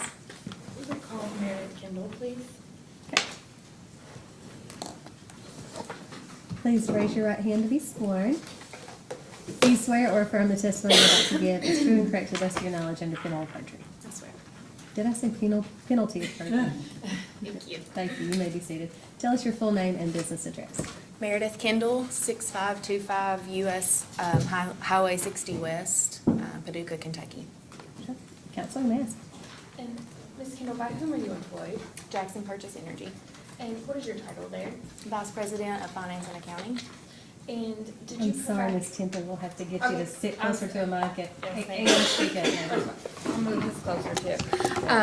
And did you provide any testimony, responses to data requests that were filed in this matter? Yes. And do you have any revisions, amendments, or edits to anything that was previously filed? I actually do. I believe it was AG Data Request 2-2. Okay. I had stated that last year in 2023 that Jackson Purchase gave bonuses in the amount of $600 to our employees. It was actually $400 to all of the employees. And since that was a change to a data request response, do you all want us to file an amended response that reflects that change, or is it okay that it's just on the record here today? I'm sorry. Oh, it's okay. Apologize. Since that was a revision to a data request response, do you want us to file a new response with that information, or is it okay that it's just on the record here today? I think we should file it. Okay, that's fine. Any We will get that preference from filed. staff or? I think we would prefer it filed. Yes. Okay. We would too. Yes, please. And other than that, do you have any other corrections? No. Okay. And with that noted, do you want your testimony and responses to data requests incorporated into the record of this proceeding today? Yes. And the witness is now available for cross. Thank you. Ms. Goes? Thank you, Chair. Good morning, Ms. Kendall. Good morning. I have a couple of questions that were deferred to you by Mr. Grissom, so I'm going to go over those first. Sure. Jackson Purchase pays for 92% of the total monthly health insurance premium for non-union employees. Is that correct? That's correct. And is it also correct that Jackson Purchase contributes 100% of the cost to the employee defined benefit and 401k and does not require its employees to contribute to those retirement plans? That's correct. Thank you. And I just have a handful of questions specifically for you today. Do you recall the Attorney General's witness, Mr. Greg Myers' recommendation in his direct testimony for $57,964 associated with costs incurred to stake and draw work orders for pole replacements to be removed from the test year? I can refer to you if you would like to take a look at it. Yes, please. It is Mr. Myers' direct testimony, page 23, and it's under the heading improperly booked expenses.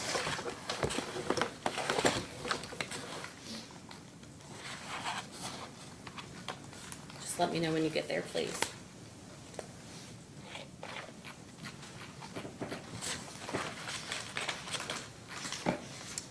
I'm sorry, what page did you say? Page 23, and is under the heading improperly booked expenses.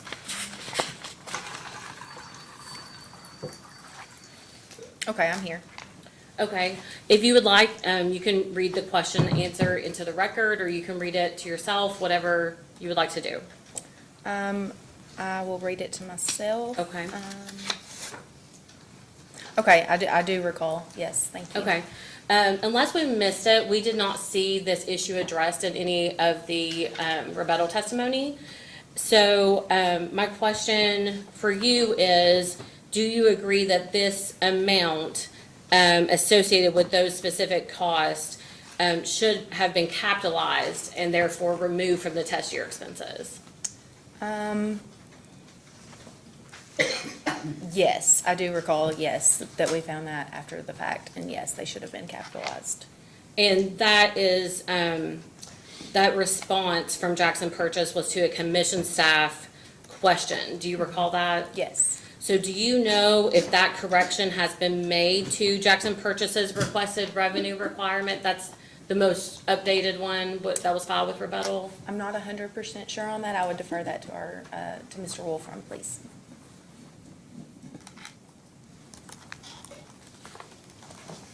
And is it accurate to state that Jackson Purchase has used a 2.0 times interest earned ratio, or tier, to calculate its revenue requirement in the pending case? That's correct.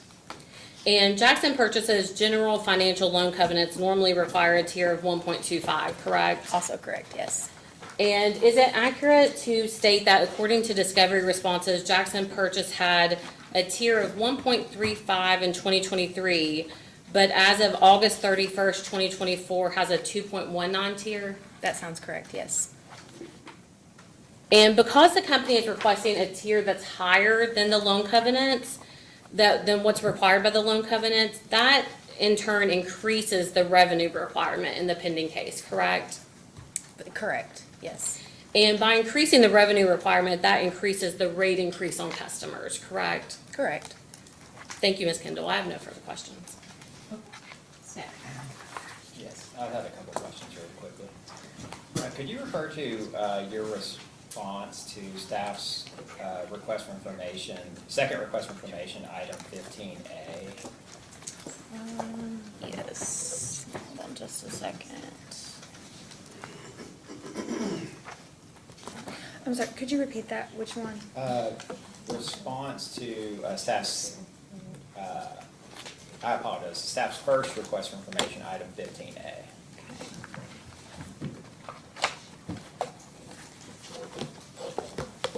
Sorry, let me get adjusted here. You're fine, that's my fault. It's the Excel file. Do you want to pull it up? I believe it's an Excel file. Oh, okay. No, it's not. It's really, honestly, I can just read you, because I think you probably just agree to it. I think Okay. you were asked, explain whether dental, vision insurance are identifiable components of the insurance premium. If so, provide a portion of each premium that is attributable to dental and vision insurance. And I think the response was Jackson Purchase's health, vision, and dental insurance are provided under one premium. There's no separate identifiable components. That's Is that correct. accurate? Yes, that's correct. Could you yes. just explain how that is done?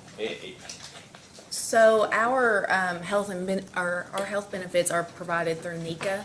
And so they do not offer like a family plan versus a single plan. They only offer one plan for everyone, regardless of if you are single, if you have a family, if you are married, there's only one plan available. So that's what we use. And that plan includes what would typically be considered health insurance or medical insurance, and then also Dental dental and and vision in one premium? Yes, correct. Okay. And you said they offer one plan. Is it, do you pay more if you have a family, or do you pay the same amount whether you have a family? Everyone pays the same. Okay, Yes. the same premium amount? And Jackson Purchase pays the same, yes, it's all the same. And when they, I understand they provide one premium, when they provide the premium to you all, or is there any kind of breakout that they give where they say, 10% of this is for vision, 10% is for dental, and 80% is for health insurance? Not that I'm aware of. Are you aware of any way to actually break out those components? Not that I'm aware of, no. And now I did want to refer to the Excel sheet that I think your council's referring to. So it's Jackson Purchase's response to the Attorney General's first request for information, item 33C. And there were kind of two Excel sheets provided in response to that. It's the second. No, it is the first. So let me know when you're looking at them. I was really looking at there's part one and part two. I was really looking at part two. Okay, I'm just gonna familiarize myself with the Sure. question. Yeah. May I approach? Yes.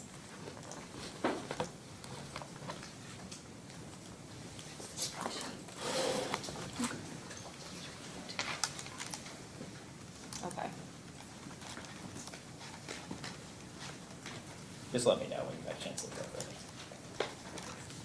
Okay. Okay, so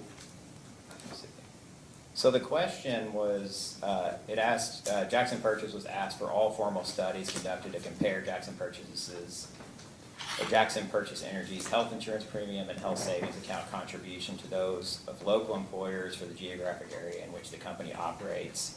And then you provided 2 spreadsheets in response to that. And I think the answer was refer to a spreadsheet. And I was looking at the part 2 spreadsheet. And I really just kind of wanted an explanation of, you know, what that is and what information is being conveyed there. If you have that pulled up, I'm looking kind of lines 5 through 9 of the Excel sheet, and there's kind of a heading in column A, premium costs, and says EE, which I'm assuming is employee, and then EE independent, EE and children, EE and family. And then the next column C, there's, I believe, with a premium cost. And then as you go across, there's various premium costs. And in row 4, there's names above some of them which say Brown and Brown, Brown and Brown. I guess, what are these premiums as they go across here? Yes, and I'll go ahead and apologize. I wasn't involved in this study. This was done, I think, probably before I started at Jackson Purchase. But I think you're close as far as your guesses there. I think that we were just trying to do a comparison, at some point of different health plans that we could possibly, you know, look at. And again, I've never been involved in that study, that kind of study, but I've always heard, and I think it's true that NECA overall, you know, for all of the benefits that we get with that health insurance plan, that it is the best on the market. And it's, I mean, I hate to say unbeatable, but it, you know, from what we've looked at, you can't get those benefits for the price that we get them anywhere else. So, and I see, and I guess maybe the answer is you don't know. Do you know whether these are the total health premiums that people would pay under these various plans, or would it be the employer's contribution and the employee's contribution? I believe that the 1,336 that you see under NECA, I believe that was, the rate. It was the current, the previous rate that we paid, the total. So I'm assuming that those others are probably the totals as well. Okay. So, you know, those would be split out between employer and employee, So and employee portions. Sure. Was the purpose of this study to look at, I guess, the overall cost of health insurance premiums and the value that you're getting for that, not to look at what share of healthcare premiums the employer would pay versus the employee? I assume so, yes. I'm assuming that we were trying to make sure that we were getting the best value for our health insurance benefits to provide to our employees, yes. Sure. Are you aware of any studies, or I guess, going back to this, do you know, when was this performed? You said it was before your time there. When did you start? I started as accounting manager in February of 2022. Okay, so it would have been before 2022, but you can't say how far. Well, I don't even know that it was done by my predecessor. I want to say that it was maybe done by our vice president of human resources at the time, and he's no longer with Jackson Purchase anymore. But I think that's correct. Okay. I'm not sure. I may ask a post-hearing data request, just asking when the date that this was done. Okay. Are you aware of any studies that were done by Jackson Purchase to look at the portion of health insurance premiums that would be typical of in employers in either Jackson Purchase area or generally speaking? No, I don't know of any. Since I've been there, that's usually something our HR department kind of handles. But, you know, I know that we are doing our best to attract and retain our employees and make sure that they're paying a fair amount, but also that we're providing them with good benefits and that makes them want to stay at Jackson Purchase, so. And how did Jackson Purchase, there's been some questions about employee shares of premiums versus employer. How did Jackson Purchase, do you know, I guess, what criteria Jackson Purchase looked at to determine that, you know, the level of employer contribution that Jackson Purchases and currently engaging is was necessary to attract and retain employees? I don't. I know that it hasn't changed since our last rate case. We haven't increased or decreased it. It's been the same, and, you know, I don't know how long it's been like that, but it has been like that for quite a while. Okay. And when I say like that, you know, the employer share is still, we're sharing the same amount, percentage-wise as we were the last time around. Okay. Thank you. I wanted to change gears just really quickly, and I was gonna ask you about one thing that actually you did not sponsor, but there's another document that you did sponsor, and I was gonna see if you understood the discrepancy, and if not, perhaps we can speak to the other witness about it. But I was looking at the application, it's Schedule 1.3, or 1.13. And that is a schedule that's, it's, if you're looking at the PDF of the application, I think it's PDF page 129.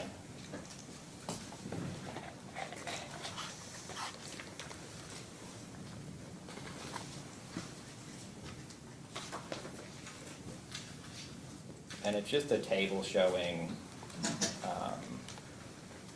director expenses. And then I just wanted you to kind of just briefly look at that. And I was going to have you compare that to a data response that you gave, which had a different number for director costs. And I was going to just see if you knew what the difference between those might be and what might or might not be included. But it's your response is the response to staff's first request, question 47. Okay, Which if you're looking at the PDF of your all's responses, begins on page 244 of your response to staff's first request.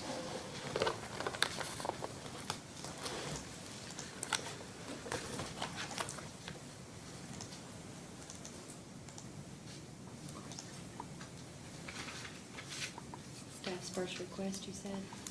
Yes. And what was the PDF page number? 244. Response 47? Yes. Thank you. So that, the request 47, it asks provide a detailed analysis of total compensation paid to each member of the board of directors during the test year, including all fees, fringe benefits, expenses, with a description of the type of meetings, seminars, et cetera, attended by each member. And then you provided kind of a general ledger log broken down, I think, by, well, I'll let you explain what that is. So I think what you're getting at, and I think what the problem is in reference schedule 1.13, that is only, those are only expenses. Okay. Those aren't fees included. So we consider fees like their meeting fees, what they earn per meeting. Okay. Or for a travel day. And then the other one is actually, I think, probably everything. I thought that might be the case, but I just Yes. wanted to clarify. Mm-hmm. So this, the response to DR, the first DR, item 47, it has amounts that they would actually be paid for attending the meetings versus the other one just had expenses. Just expenses, yes, Okay. correct. Okay. I may ask a post-hearing data request just to kind of identify, the differences there. Sure. But that might not be necessary after we look at it. Okay, and I think we've provided our board policy as well in one of the data requests as far as fees versus expenses, just it kind of spells those out a little bit too, like what they earn per meeting. And then what Jackson Purchase covers as far as expenses for our board of directors. Thank you. I did have a question, just generally speaking, about overtime. I know that was kind of an issue that's been mentioned. Do you know what is driving Jackson Purchase, or can you tell, based on the types of employees that are accruing overtime, what is actually driving, Sure. Jackson Purchase's overtime or increases in that overtime? So that's a loaded question. No, so there are a lot of things that drive our overtime. Obviously, Mr. Grissom talked a lot about how lean we are as a staff. And we have proof of that when we look at the KRTA ratios, that we could obviously use, several more full-time employees if our budget allowed for it. So that's one thing, but overtime, you know, in our industry, we are never going to get rid of overtime. We're never going to be able to eliminate it, and that is because we have storms, we have outages, we have things that come up, after hours. And, you know, in order for us to provide reliable electricity to our members, we have to respond to those in a timely manner. So, you know, it could be 3 o'clock in the morning, it could be during normal business hours, we never know.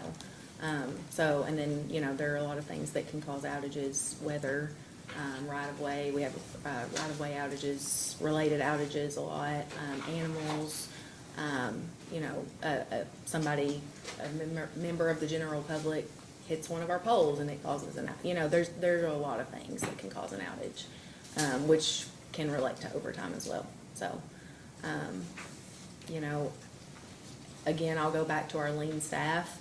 And we have a very tenured staff as well. And I will say, you know, I looked the other day, we have 26 employees in 2024 that earned at least 20 days of vacation. So that just, you know, when you have employees that, and our vacation, we accrue more as you work at Jackson Purchase longer. When you have employees that have been there for so many years and have all of this vacation time, that's just one more thing that can cause overtime when either they are making up that time when they get back from vacation, or in trying to get their work done, or somebody else is having to step in and do the work, because the simple fact is the same amount of work exists. It has to get done. So, you know, somebody has to do it. Do you track the overtime? I'm sorry. Go ahead. Do you track the overtime so that you can see how much of it was caused by storm, like actual emergencies, or how much was caused by vacation, or how much is just from general understaffing? We track, or we try to track storm-related, or outage-related, storm-related, outages and the time associated with that. We don't track the other things.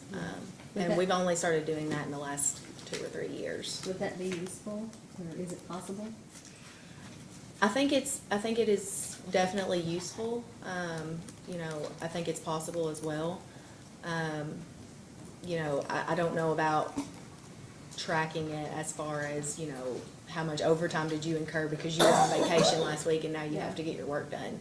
I don't know how possible or how plausible that would be, but as far as the storms and stuff, we do track that.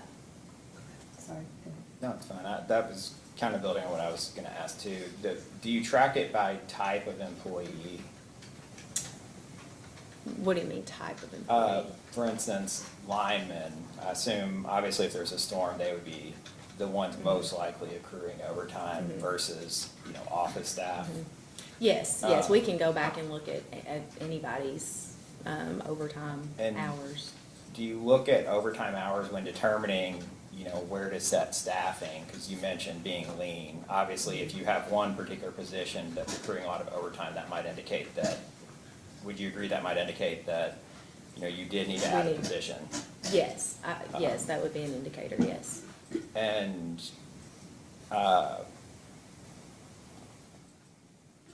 you know, sort of, you mentioned, and this might really be a question for Mr. Wolfram, though I know he doesn't work for Jackson Purchase. You kind of alluded to it, the lean staffing. I think his testimony, you know, in rebuttal was something to the effect that Jackson Purchase, if Jackson Purchase isn't awarded the funds for the 4 currently vacant positions and must continue to operate only 66 FTEs, then overtime costs should be expected to continue to decline. If the reverse were true, and, you know, he was kind of, I think, his point was you can't cut the number of employees in the rate case and then also cut overtime. If the reverse were true, and the Jackson Purchase was awarded costs, you know, for the employees that they're seeking, would you expect the overtime cost to go down? You would expect it, but like I said, you know, just in a given year, you know, we can't predict what the weather's going to do, what kind of outages we're gonna have. So yes, you would expect that, but is it always gonna necessarily be true? Maybe not. Sure, but the normalized cost would go down. They might go up and down different years, but normalized over a certain period, you would expect overtime to go down. Yes, you would expect that. Would you all be able to determine the extent to which overtime is caused by the fact that you're running lean and the extent to which the additional employees that Jackson Purchase indicates they intend to add would reduce the amount of that overtime? You know, I don't know how you would track that exactly. Maybe I'm not understanding the question, but I don't, other than just looking at overtime per employee or per certain department or something like that, no, I don't know how you would capture that. Okay.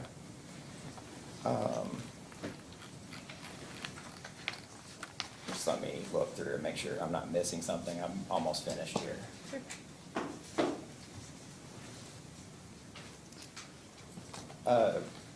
With respect to the Lineman Rodeo, are you familiar with what that is? Yes, it's Okay. an event put on by Kentucky Electric Cooperatives every year, and we hosted it, I believe, in 2022, I think. Okay.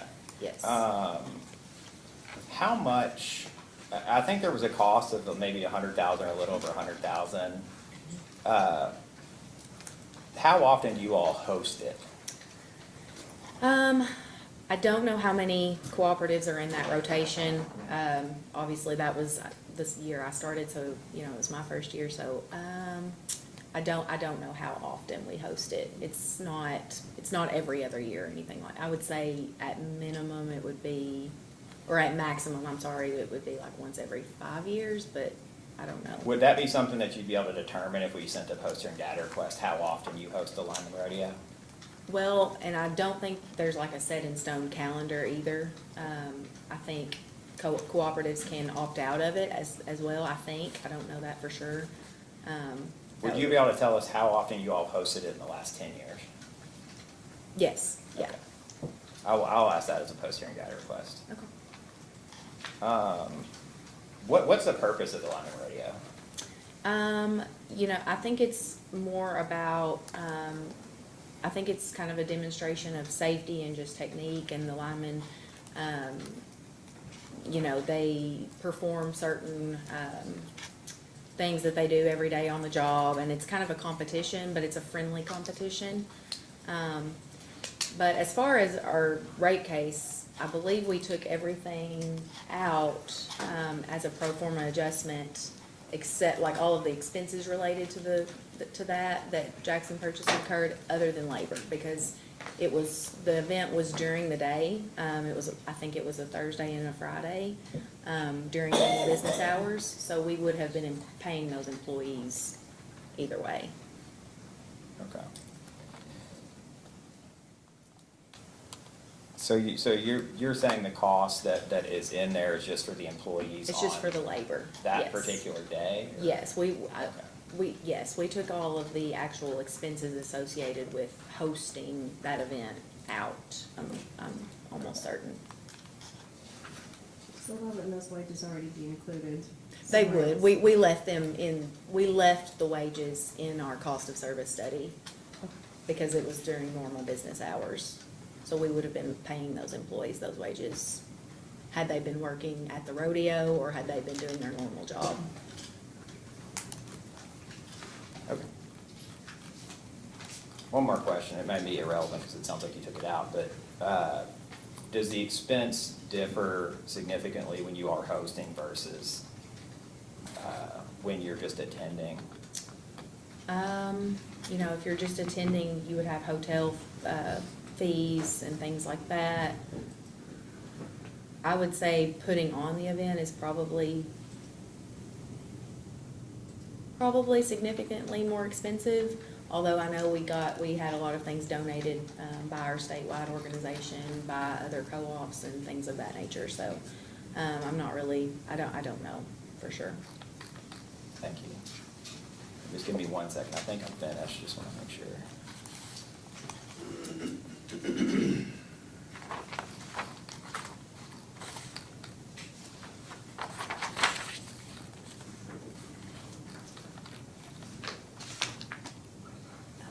I guess I did have a question. There was, actually, never mind. I think I've got that. Thank you very much for your time. Appreciate it. Yes, could the rodeo kind of be summarized as an opportunity for the various co-ops around the state to kind of show and incentivize their employees for good practices for safety and efficiency on the job? Is that sort of the purpose of that event? Yes, that's the gist, and just networking, amongst co-ops, within our state.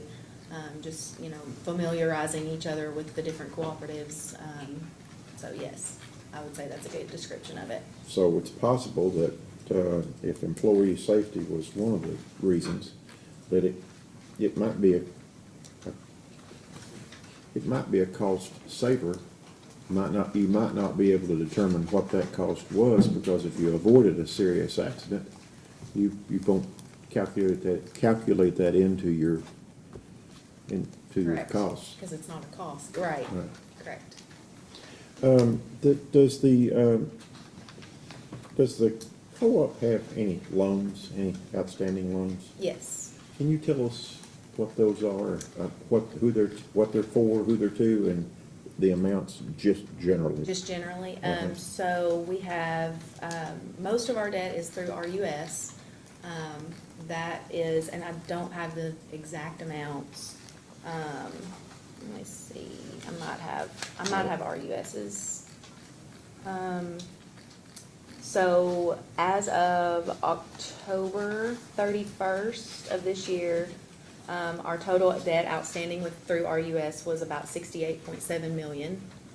And then between CoBank and CFC, we have about 21.1 million outstanding with those two entities as well, as of October 31st of this year. Okay, can you tell me, with RUS, can you tell me the purpose of that debt, how you incurred that debt and the purpose of that? Sure, so that would mostly be our work plan loans, or our work plan. So those are projects such as pole replacement. Those are our everyday projects or our everyday, or costs that come with providing electricity to our membership. So pole replacements, I think our work plan is actually part of one of the data requests. Conductor, new services, outdoor lighting, anything like that. So basically, very capital intensive projects are included in that and funded through RUS. Okay, and what is the other, who is the other, the 21.12, who is that to? CFC and CoBank, and I don't have the exact numbers, but that's the total for those two combined. Okay. And do you know what that one is for? Is it, what that loan is for, that 21.1 million? Those were taken out before I started at Jackson Purchase. Those loans through, since I have been employed at Jackson Purchase, we've only borrowed through RUS, long-term debt. Yes. Okay. So we've only borrowed on our work plan. Now, as part of the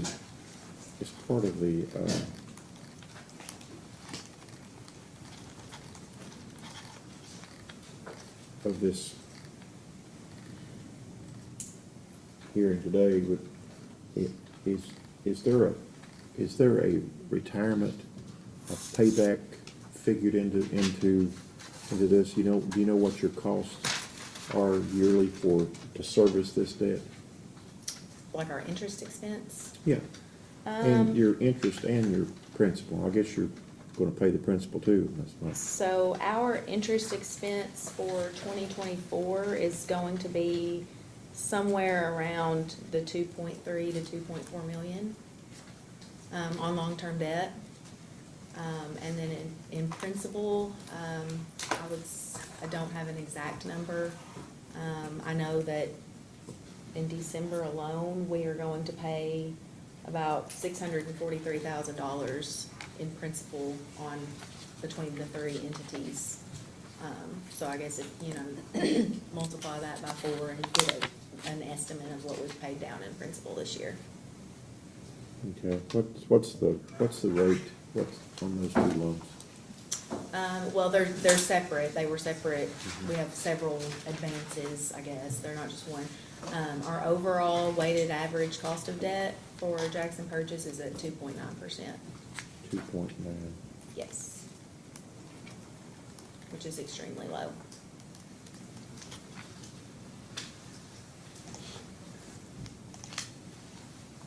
There's some kind of, I noticed something in the documentation here that you have a new headquarters, is there? Mhm, That's correct. And can you tell me about that a little bit? So our headquarters was finished, completed, I believe, in 2021. Again, before I arrived at Jackson Purchase. Was there a specific question or something, I don't know. No, I just, was it just a, It was part of our work plan, so we did borrow through RUS. okay, so that's part of the 68.7 million. Correct, it's part of it, yes. Okay. And we did, we actually, hindsight's 20/20. But we borrowed really, if we were going to build a headquarters, we borrowed at the perfect time because we got such good interest rates at that time. That was right before our interest rates kind of increased and skyrocketed, relatively. But, we didn't know it at the time, but we were picking the right time to build that building. If we were to build that building today and borrow at, say, 4.5% interest, over the term of 30 years, we would have spent over $6 million more in interest. And so you didn't completely replace your old building, you still utilize it? No, we sold the old You sold building. it, Mhm. okay. Yes, and we're now, our old building, we were in a different, we were not even in our service territory. We were in Paducah Power's service territory. What was the cost of that new facility? I believe it was a little over $18 million.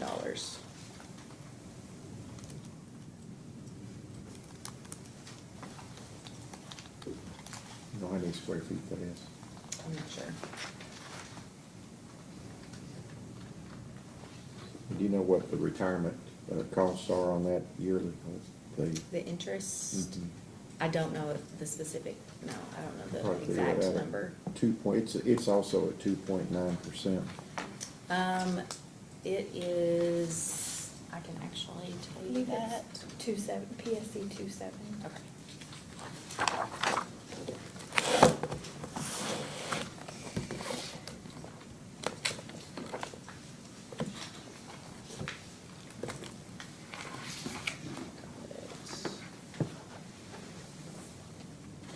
Commissioner, all of the loan documents are in that data response, and the commission staff's second request number 7, so they are all in the record already. Okay.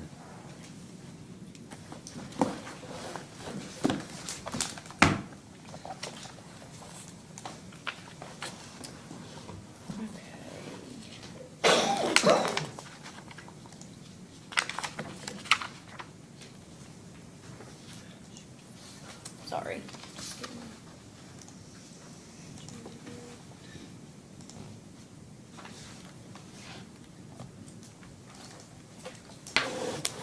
I have that figured somewhere. I just want to make Just sure I'm take your telling time. you the Just right take your time, no rush.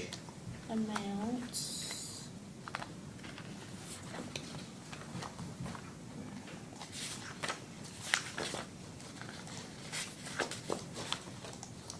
Okay, so the total debt that we took out on the building was about 18.8 million. At a weighted average interest rate of 1.922%.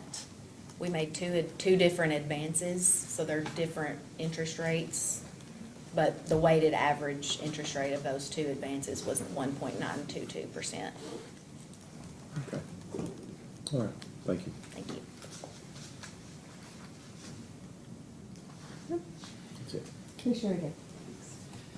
Good afternoon, or morning, afternoon. Just to follow up on Mr. Bellamy's questions about overtime. Do employees earn overtime, with vacation time? So their overtime, they get paid a higher salary, of course, and then do they get more vacation time? So, okay, I think we actually provided the overtime policy somewhere, but to answer your question, so if you take a vacation day, and then like later in the week, you work over 8 hours in the day, yes, you do get overtime for that time spent over 8 hours a day. But if you know, if you're, you can't get overtime on the same day that you're taking a vacation day, if that makes sense. No, that makes sense. What I'm asking is, do they accrue vacation time through overtime? The vacation time that you accrue is based on your years of service. So basically what we do at the beginning of each year, so in January of each year, Mhm. you accrue, however, you know, if you've worked, say, 10 years, you accrue whatever that set amount is.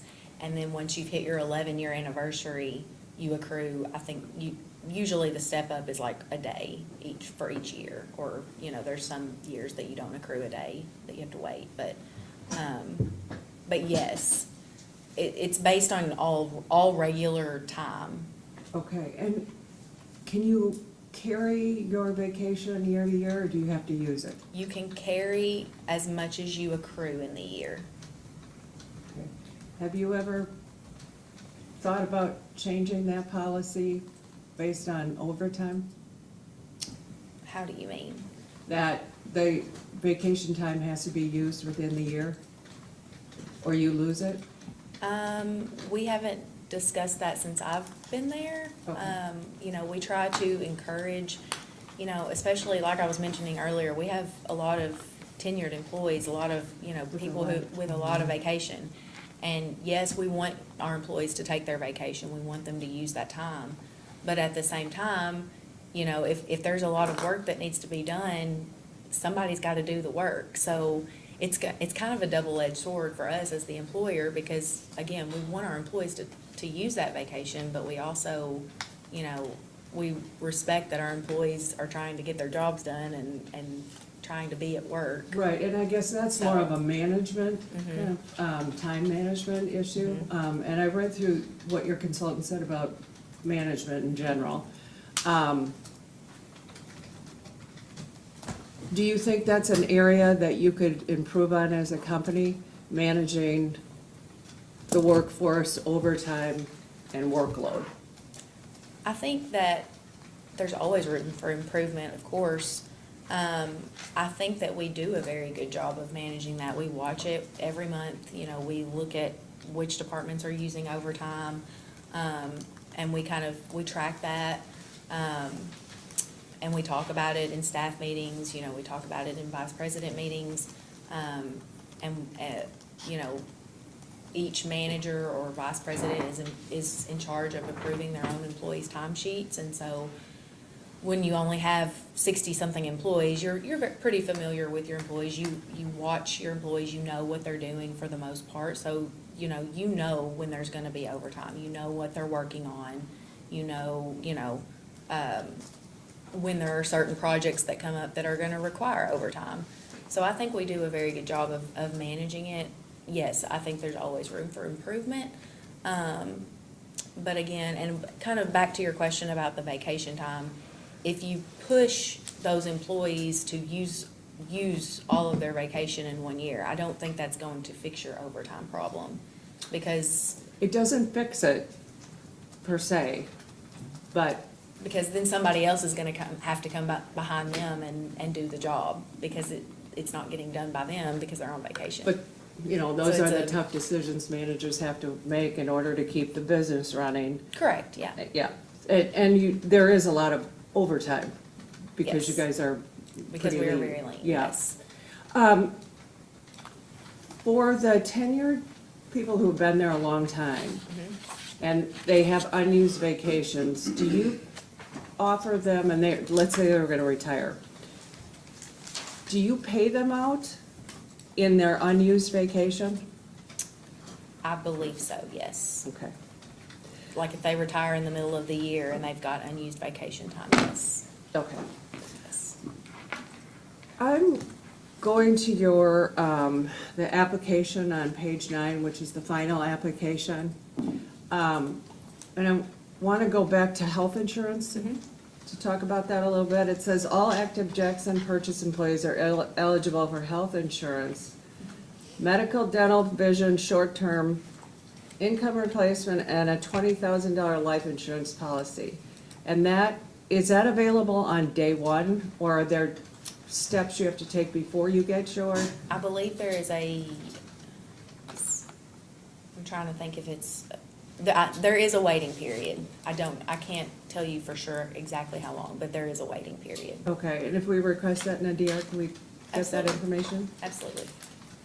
And then I'm just trying to make sure that I'm using these terms interchangeably.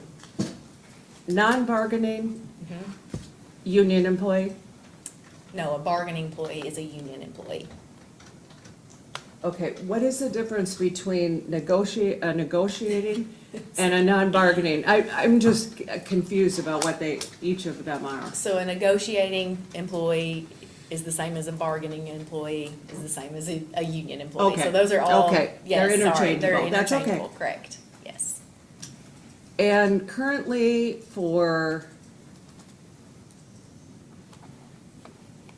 non-bargaining employees, you're paying 82.5% of their costs For bargaining employees. for bargained employees? Correct. Okay. And for non-bargain, then you're paying Approximately 92%. 92%? Yes, correct. Okay. Is that part of the contract that was signed before you got there, the insurance, to look at that? So our union employees, that is part of their contract. The 4-year That's- contract? Yes, is the percentage, employer versus employee percentage. For the non-bargaining employees, so what we do, we have a base plan or a base amount of, I think it's like $824. Actually, let me get that. Yeah, it's, And then we cost share, every time we have an increase, Jackson Purchase pays for 80% of that increase, and the employee pays for the other 20% of the increase. okay. So it just it builds. So that 92%, over time, that percentage may change, and it's not part of any kind of contract per se. That's just, it's our procedure. It's our medical insurance procedure. And those benefits are through NACIA? Did you- NECA? NECA, sorry, I'm Yes. sorry. No, you're fine. NECA? Yes. That's an exceptional medical plan. It is.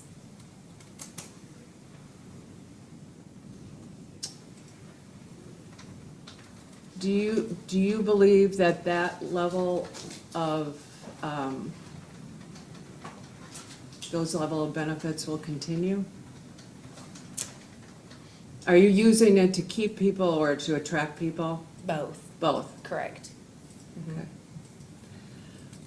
Just have one more question. To understand, and it's on line 14 of page 10.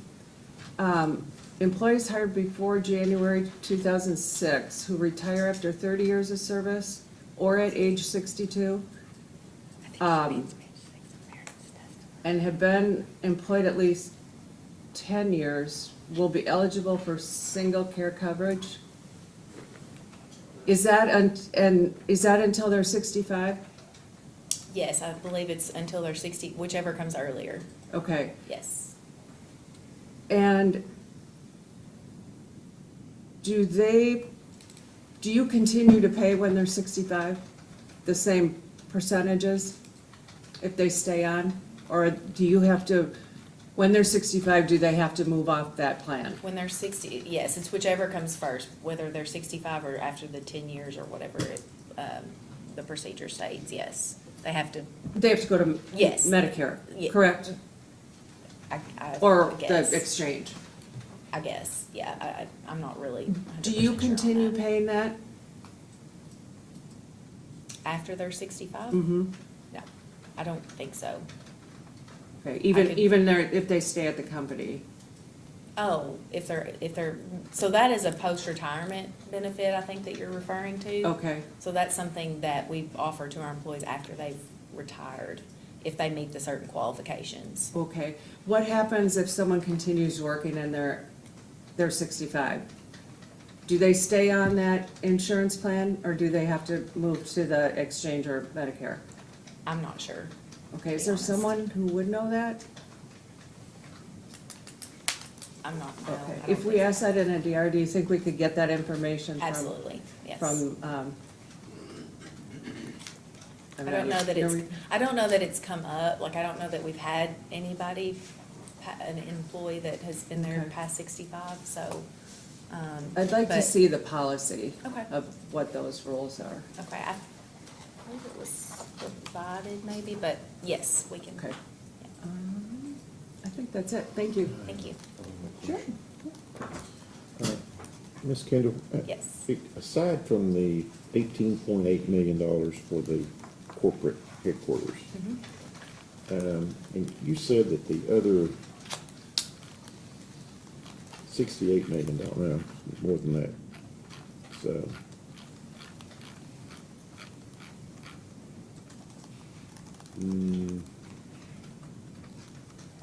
it's about $70 million.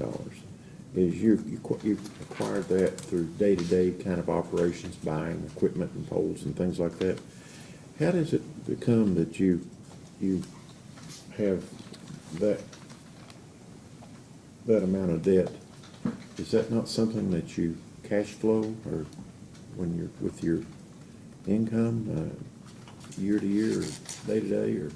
So that's, you know, that's something that is kind of part of why we're here for a rate increase, to be frank. You know, if our revenues were sufficient enough to provide that cash flow that we needed, then we wouldn't have to borrow as much.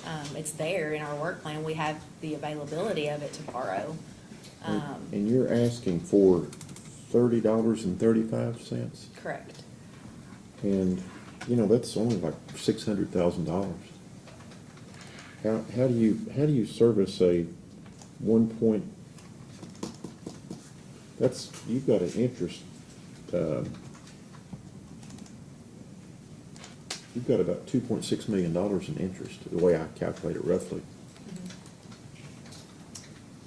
I'm not sure I understand the question. Well, you're asking for another $600,000, I think, is what you're asking for, is that? Well, our total ask is closer, it's actually about 4.6 Okay. million. Yeah. And so just your debt service is what?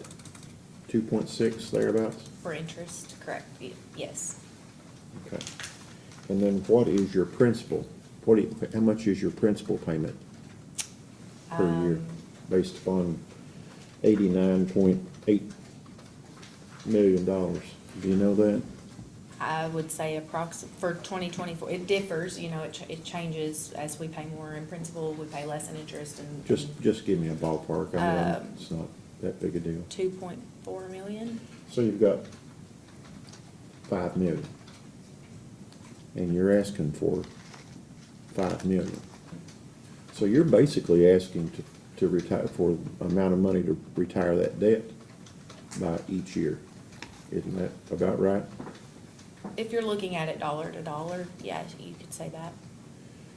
So can you kind of explain to me how you come to, except for the headquarters, how you come to get $80 or $90 million in debt?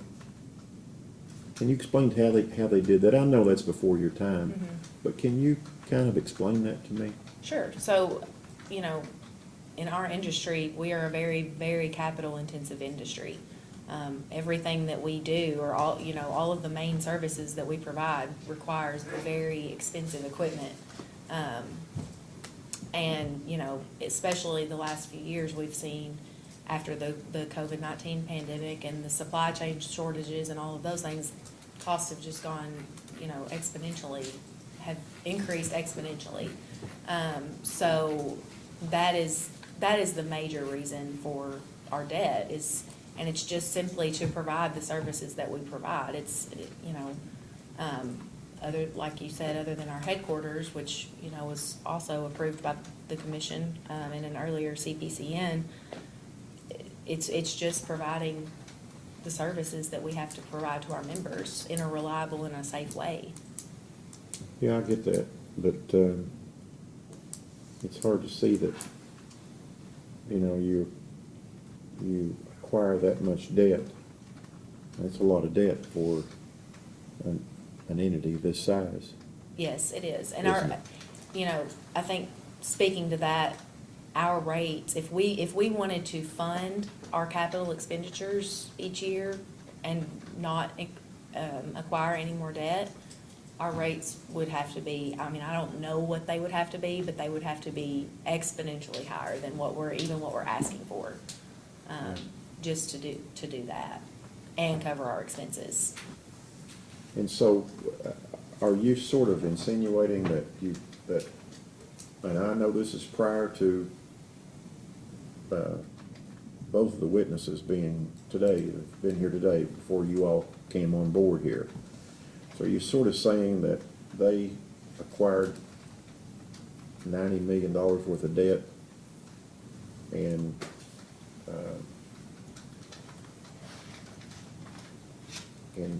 just to run the day-to-day business is basically what. Essentially. Just to provide those capital expenditures or those capital assets that are required, transformers, poles, meters, all of it. It's very expensive equipment. Is that common with?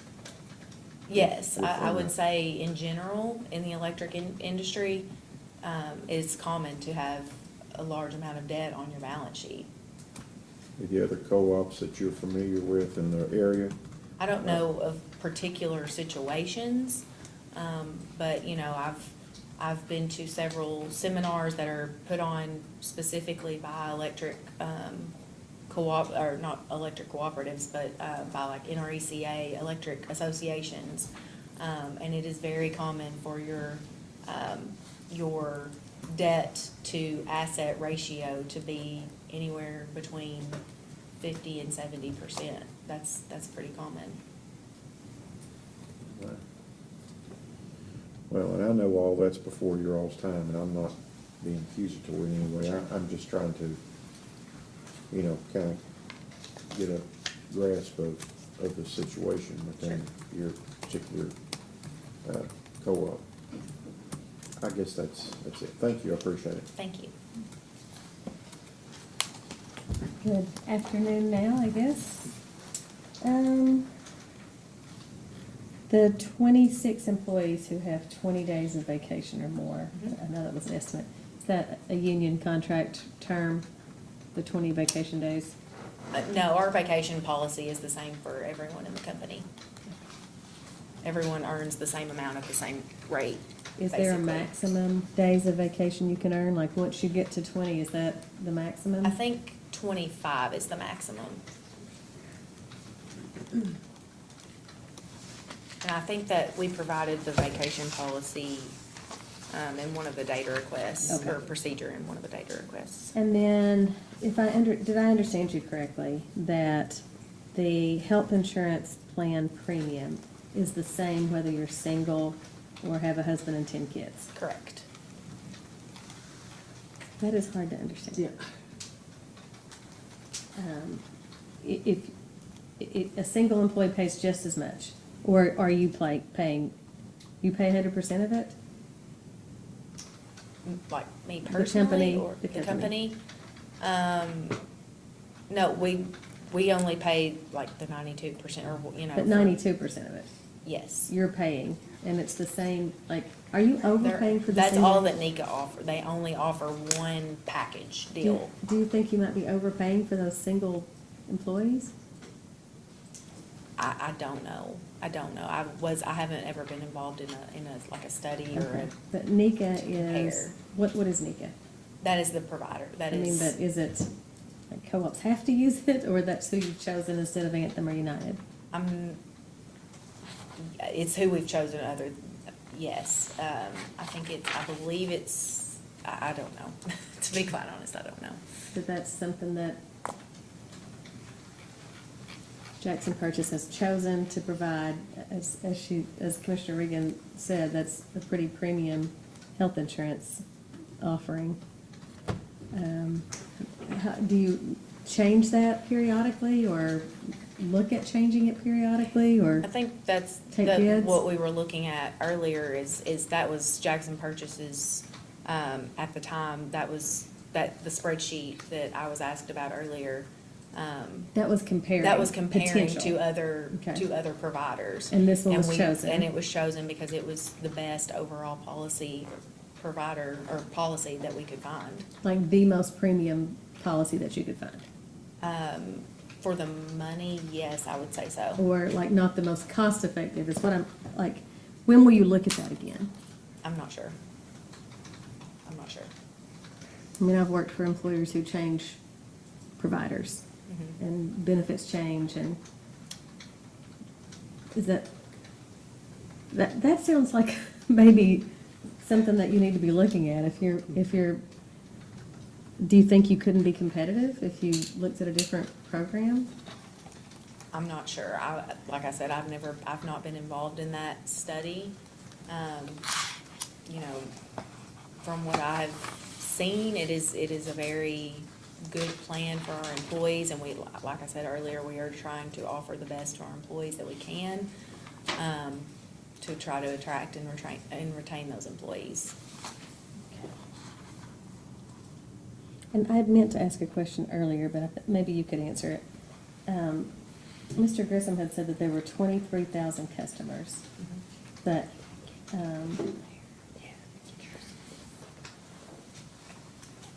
30,000 meters?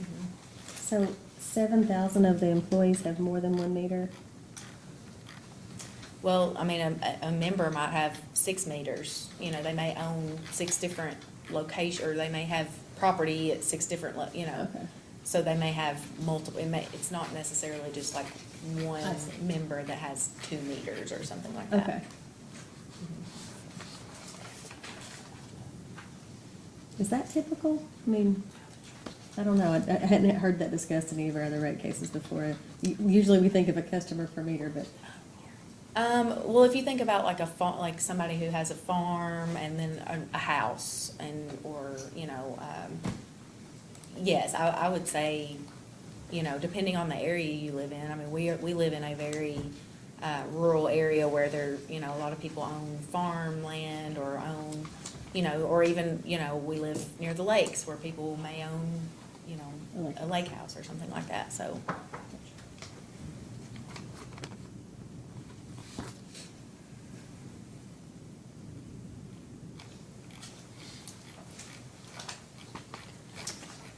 might be all. Let me double check.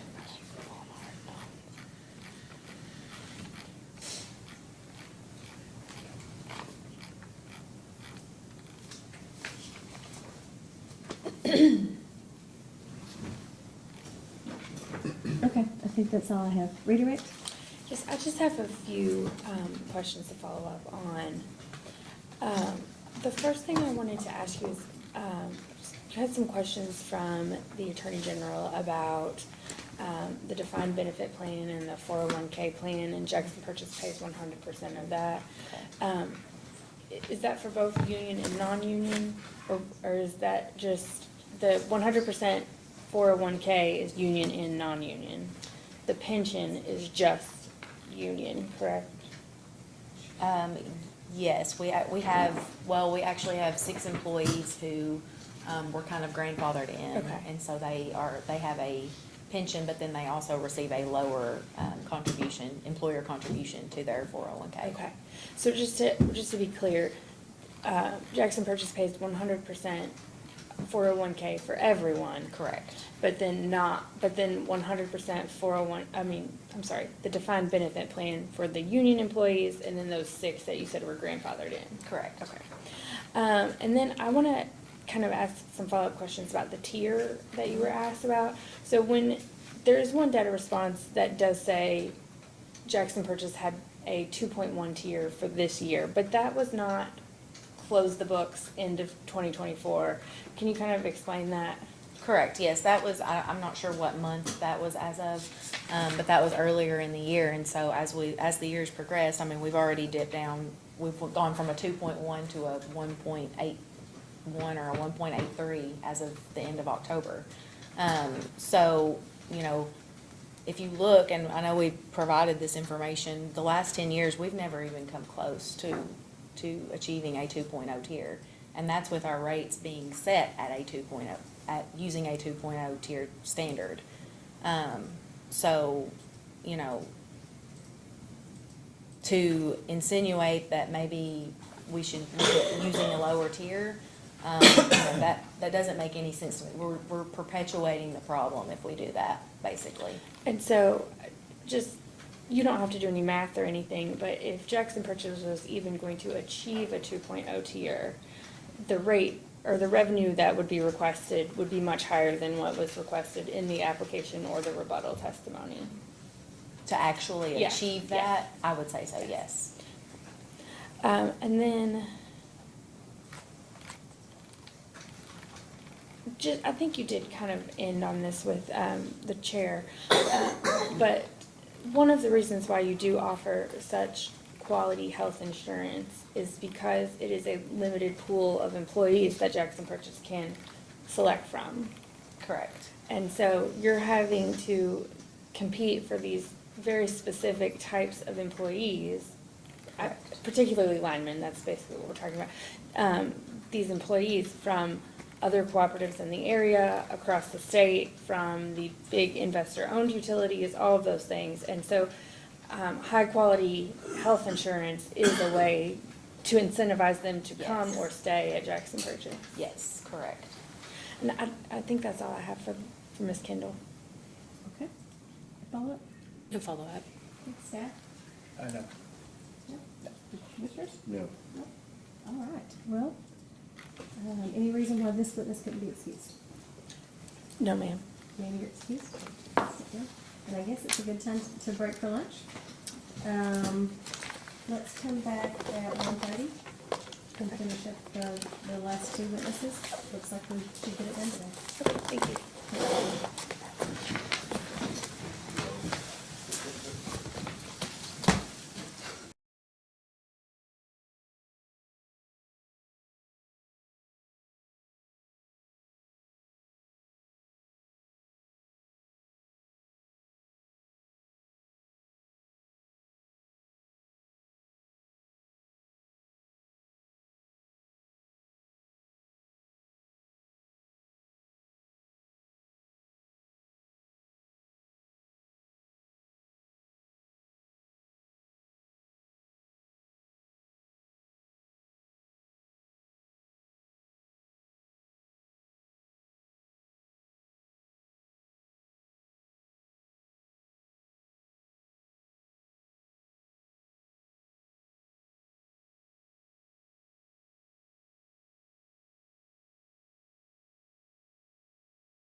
Thank you. All right, we're back on the record in case number 2024-00085, Jackson Purchase Energy Corporation. And council, whenever you're ready, call your next witness. We would call Mr. Wolfram, please. Well, you're having a hard time hearing you. I'm sorry. I know you're not feeling well. I hate to- No, you're okay, you're okay. We're just glad you're over there with Allison. Yeah, make her sick, right? I think she gave it to me. Raise your right hand to be sworn. Do you swear or affirm the testimony you're about to give is true and correct to the best of your knowledge under penalty of perjury? I do, sir. Please be seated. Tell us your full name and your business address, please. My name is John Wolfram. I am principal of Catalyst Consulting, business address 3308 Haddon Road, Louisville, Kentucky, 40241. Is that Hatton Road? Haddon, Haddon. Gotcha. Hatton. Close. Council, you may ask. And Mr. Wolfram, excuse me, by whom are you employed? Catalyst Consulting LLC. And what is your title there? I am the principal and founder of the consulting firm. And have you provided testimony and responses to data requests in this matter? Yes, I have. And do you have any revisions, amendments, or corrections to anything that has been filed in the record? Actually, yes, I do. In my rebuttal testimony, and also in the revised response to Attorney General's question 1-10, I provided updated models for the revenue requirement, cost of service study, and rate design, that it was intended to capture everything we knew had changed since the individual filing. In other words, everything that the company acknowledged was a correction or a revision that came out of discovery up to those times. And we inadvertently excluded one such item in response to PSC 2-7, staff question 2-7 on the interest adjustment. We had acknowledged way back in the summer a correction to that item, and we inadvertently excluded that from those updates to both the rebuttal testimony filed in August and to the revised response to AG 1-10, which was filed last week. So those revisions, if you do incorporate that revision to the interest expense, it basically restores the revenue deficiency to almost the exact same number that it was as stated in my rebuttal. So actually, earlier today, Mr. Grissom said we're actually asking for the amount from rebuttal versus the one that was filed a week ago. That's because of this correction that we excluded in the response filed a week ago. So we're basically back to the position that was filed in rebuttal, and we would be happy to file that correction to put all those numbers back into the composite set of revisions or acknowledged corrections that we need to make in the filing. I think we will need that. Yes, sir. Yes, ma'am. I'm sorry. And then other than that, do you wish to have your testimony and all of your data request responses incorporated into this proceeding? Yes, I do. Okay. And then Mr. Wolfram is available for cross. Thank you, Chair. Mr. Wolfram, there was one question deferred to you from Ms. Kendall that I want to ask you about. Were you in the hearing room when I questioned Ms. Kendall about the improperly booked expense, the $57,964? Was that the item mentioned in Mr. Meyer's testimony to which we didn't appear that the company had responded? Yes. Yes, I was. And do you know, since Ms. Kendall agreed that that expense should have been capitalized, do you know if that correction has been made to the revenue requirement? I do know that it has not been captured. And is that something that Jackson Purchase can update in post-hearing discovery? Yes, it should be reflected, as Ms. Kendall acknowledged, and I would roll that into my updated set of numbers also. So just for my own understanding, when I cross-examined Mr. Grissom this morning, it seemed that he indicated that the filing from last week, that was not what Jackson Purchase was requesting. and that the rebuttal amount was what was being requested. But are you now saying differently? So, Mr. Grissom was explaining the end point, and I can explain the path to get there, okay, if I may. So, we originally filed the case with a $5.6 million deficiency, revenue deficiency, and then during the discovery from staff and Attorney General, we recognized some revisions that were required. And so in my rebuttal, we filed revisions that took that ask to 4.6 million. Then on December 9th, we filed updates to two data requests to reflect the known and measurable changes stemming from one member's termination notice and the labor agreement that Ms. Kendall spoke about. And that was on December 9th. But in that filing, we inadvertently left off a correction to the interest expense that we made back in the summer. And so today, when I am pointing that out and we roll that number in, it gets us back to the 4.6 million that we filed on rebuttal. Oddly enough, within about $4,000, so about negligibly equal to what we had on rebuttal by coincidence, I suppose. But that's the path to where we got. So we're asking for the same amount that was in rebuttal for different reasons, but at the end, we're back to where we were on the rebuttal position. So your testimony is that Jackson Purchase is requesting to include the $238,485 in alleged lost revenue due to the large commercial customer who said they're going to terminate service on February 1st of 2025. Is that correct? That is correct, yes. That's a known and measurable change because that roughly $21,000 a month of minimum bills will not be collected in revenue going forward.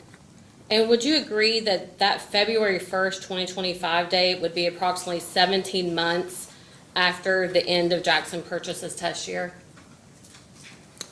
Well,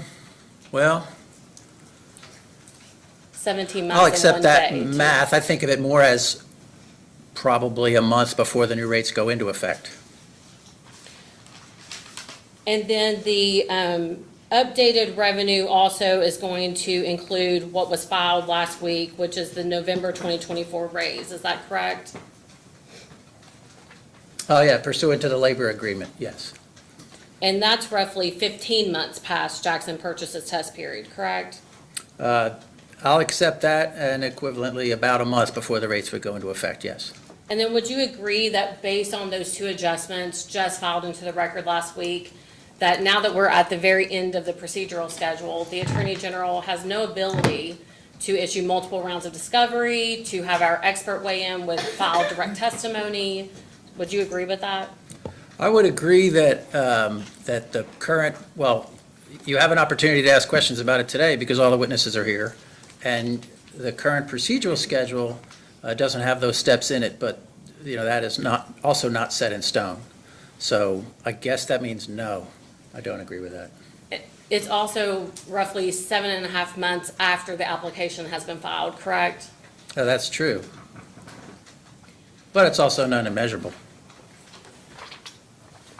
Mr. Wolfram, are you aware that the Attorney General's witness, Mr. Greg Meyer, submitted direct testimony before these adjustments were filed last week, of course, recommending adjustments to 11 separate items, which would reduce Jackson Purchase's initial request by roughly $3.4 million? Yes.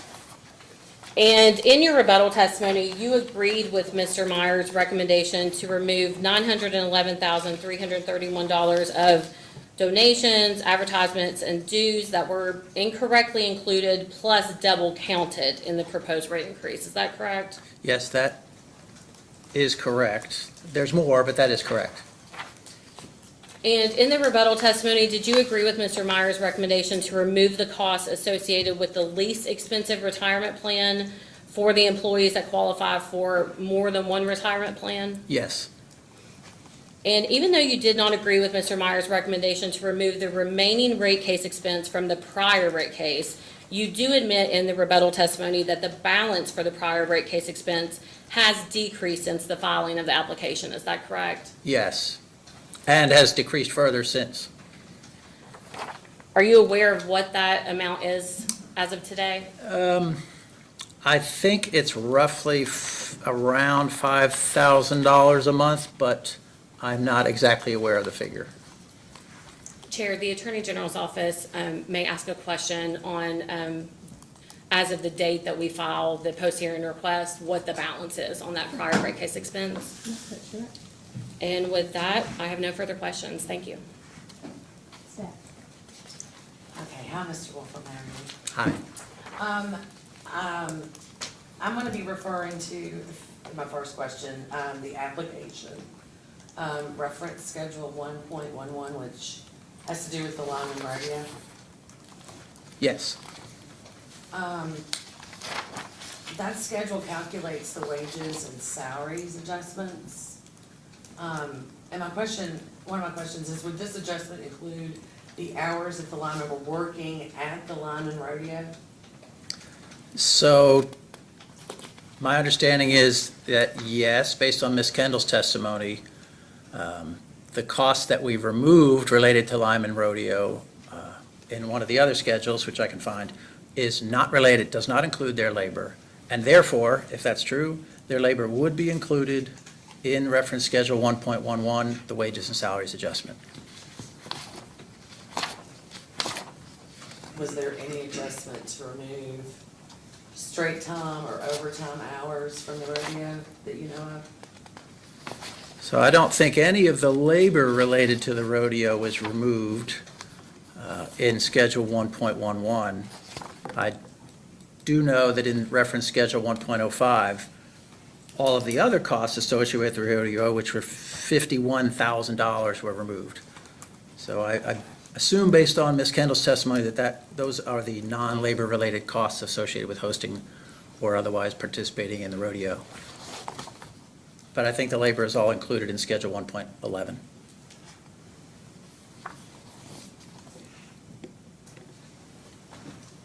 Because they're not incremental. In other words, they're sunk labor costs whether the folks attend the rodeo or attend to their regular duties. That's my understanding.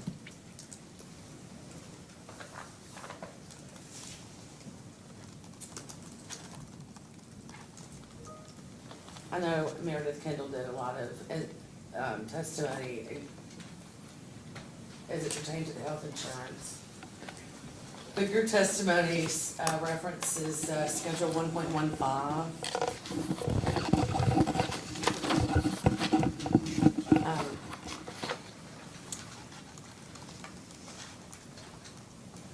Within your company and your day-to-day operations, is it typical for you to see health insurance policies where a single employee pays the same as a family policy? A single employee policy is the same cost as a family policy?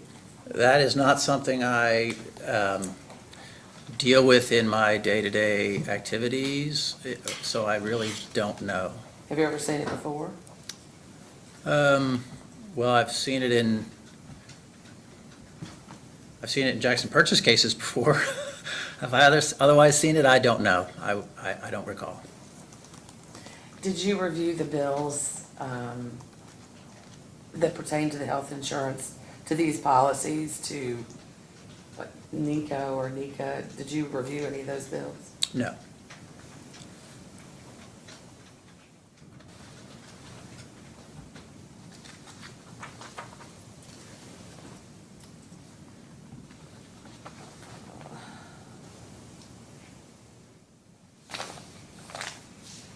Okay,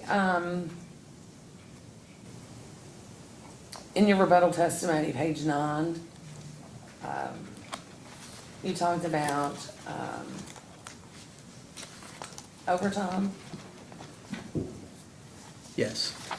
So you said that if Jackson Purchase is not awarded the funds for 4 currently vacant positions, and has continued to operate with only 66 full-time employees, then overtime costs should be expected to continue, not decline.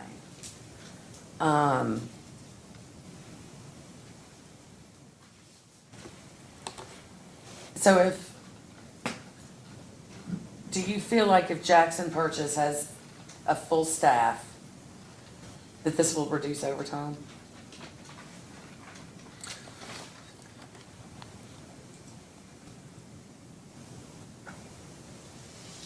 I think it is possible that if Jackson Purchase could fill the currently 4 vacant positions, then it might be possible to reduce total overtime.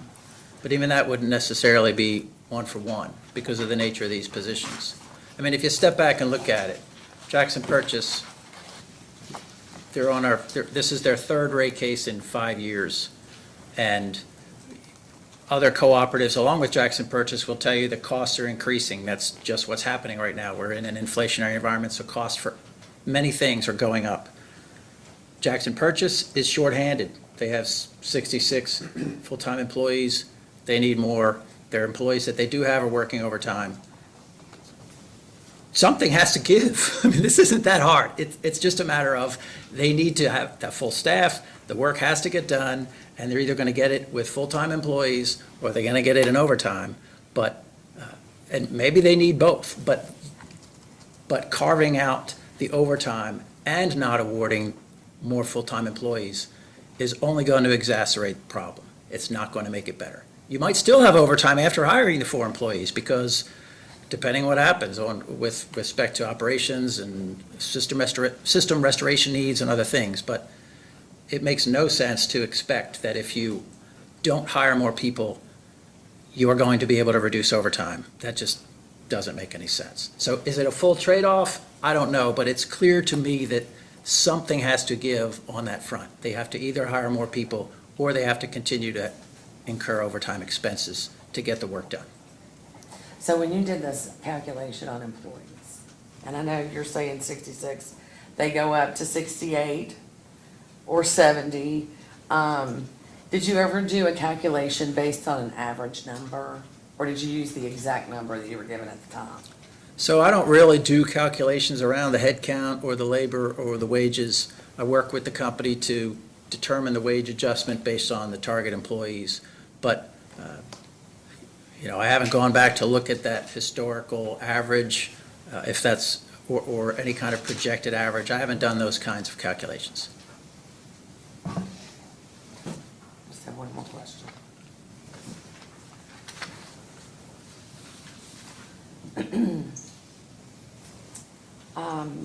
We're back to your rebuttal testimony, page 9, lines 21 through 23, where you were talking about the incentive compensation, excuse me. And you said that this is a reasonable component of overall compensation. So what's your basis of contending that this is reasonable? What's your basis of the reasonableness of this compensation? So I'm talking about the fact that the CEO's contract has this kind of requirement or obligation or term, I guess you would call it a term, that the contract with the CEO has this term in it. What I'm saying is the fact that whether the company has a formal policy around CEO executive compensation or not doesn't affect the reasonableness of the agreement that the co-op has with the CEO. We could debate the numbers. I'm not talking about the numbers. I'm talking about the concept that incentive compensation is a term in the CEO's agreement. To me, that is reasonable, in part knowing what I know about Jackson Purchase. I've known, this is the 3rd rate case that I've had with Jackson Purchase in 5 years. And they have all been with the current CEO. But it was not easy to hire the current CEO. Jackson Purchase historically, to my knowledge, since 2011, after the retirement of a long-tenured CEO, had difficulty finding a CEO. And then they hired a CEO after a period of time. And then that CEO left. And then they went so long without being able to find one that they had to bring an interim CEO in from Big Rivers. One of their senior vice president of transmission operations had to come in and act as interim CEO for Jackson Purchase while they continued to work to find a CEO. They had similar problems with the CFO. Frankly, there was no CFO until right before the CEO got hired. And then that individual left, and now Ms. Kendall has moved up rapidly, to her credit, in that role. So this is a utility that has difficulty filling executive positions. I don't know the reason, we could speculate, but it didn't surprise me at all to find that the contract has that kind of term in it, because it's historically, where I don't mean 30 years, but I mean since 2015, 14, 15. It's been difficult for them to find and keep executives at the company. So that's why I don't think it's unreasonable, knowing that how difficult it was for them to hire these executives to begin with. It makes perfect sense to me to have some kind of term or condition in the executive's agreement to provide incentive compensation. What about overall compensation? Do you think that's reasonable, based on the same? I mean, I would say those two things go hand in hand. When you can't hire CEOs, you ask yourself why. And I'm sure this is what the board did. I expect that this is what the board did. I don't know for a fact, but I would assume that's what the board did. And in order to hire a CEO, they do what you have to do to hire a CEO. That's what every other co-op I know does, and to get the qualified people and to get them to stay, that's what they do. So I'm gonna ask some questions about that study that was done that has confidential treatment. I don't know if we needed to go into. The one regarding the new union contract? No, the one regarding the CEO compensation. Oh, yes, then we would, yes. So if we could go into confidential session.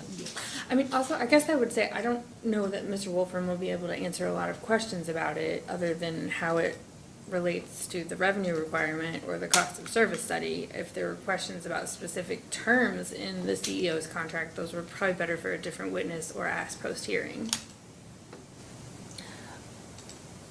This isn't about, we don't know, we've never seen the contract, we've just seen the compensation study. So it's just about the compensation study.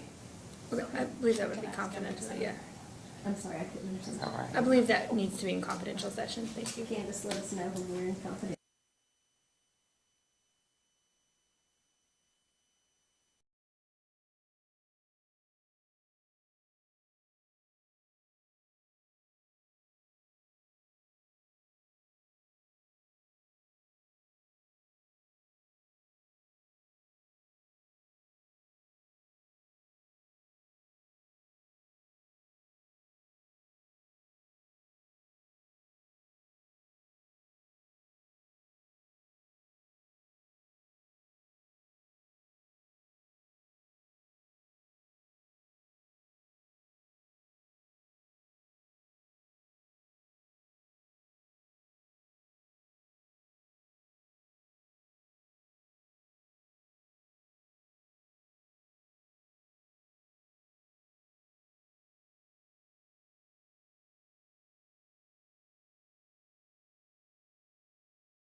No, that's all. Commissioner Stacy. I don't have any questions. Just one, I want to just go back to the incentive compensation. In your resume, you've been involved with, done consulting for many of the other utility companies. Do you normally see that in a CEO contract?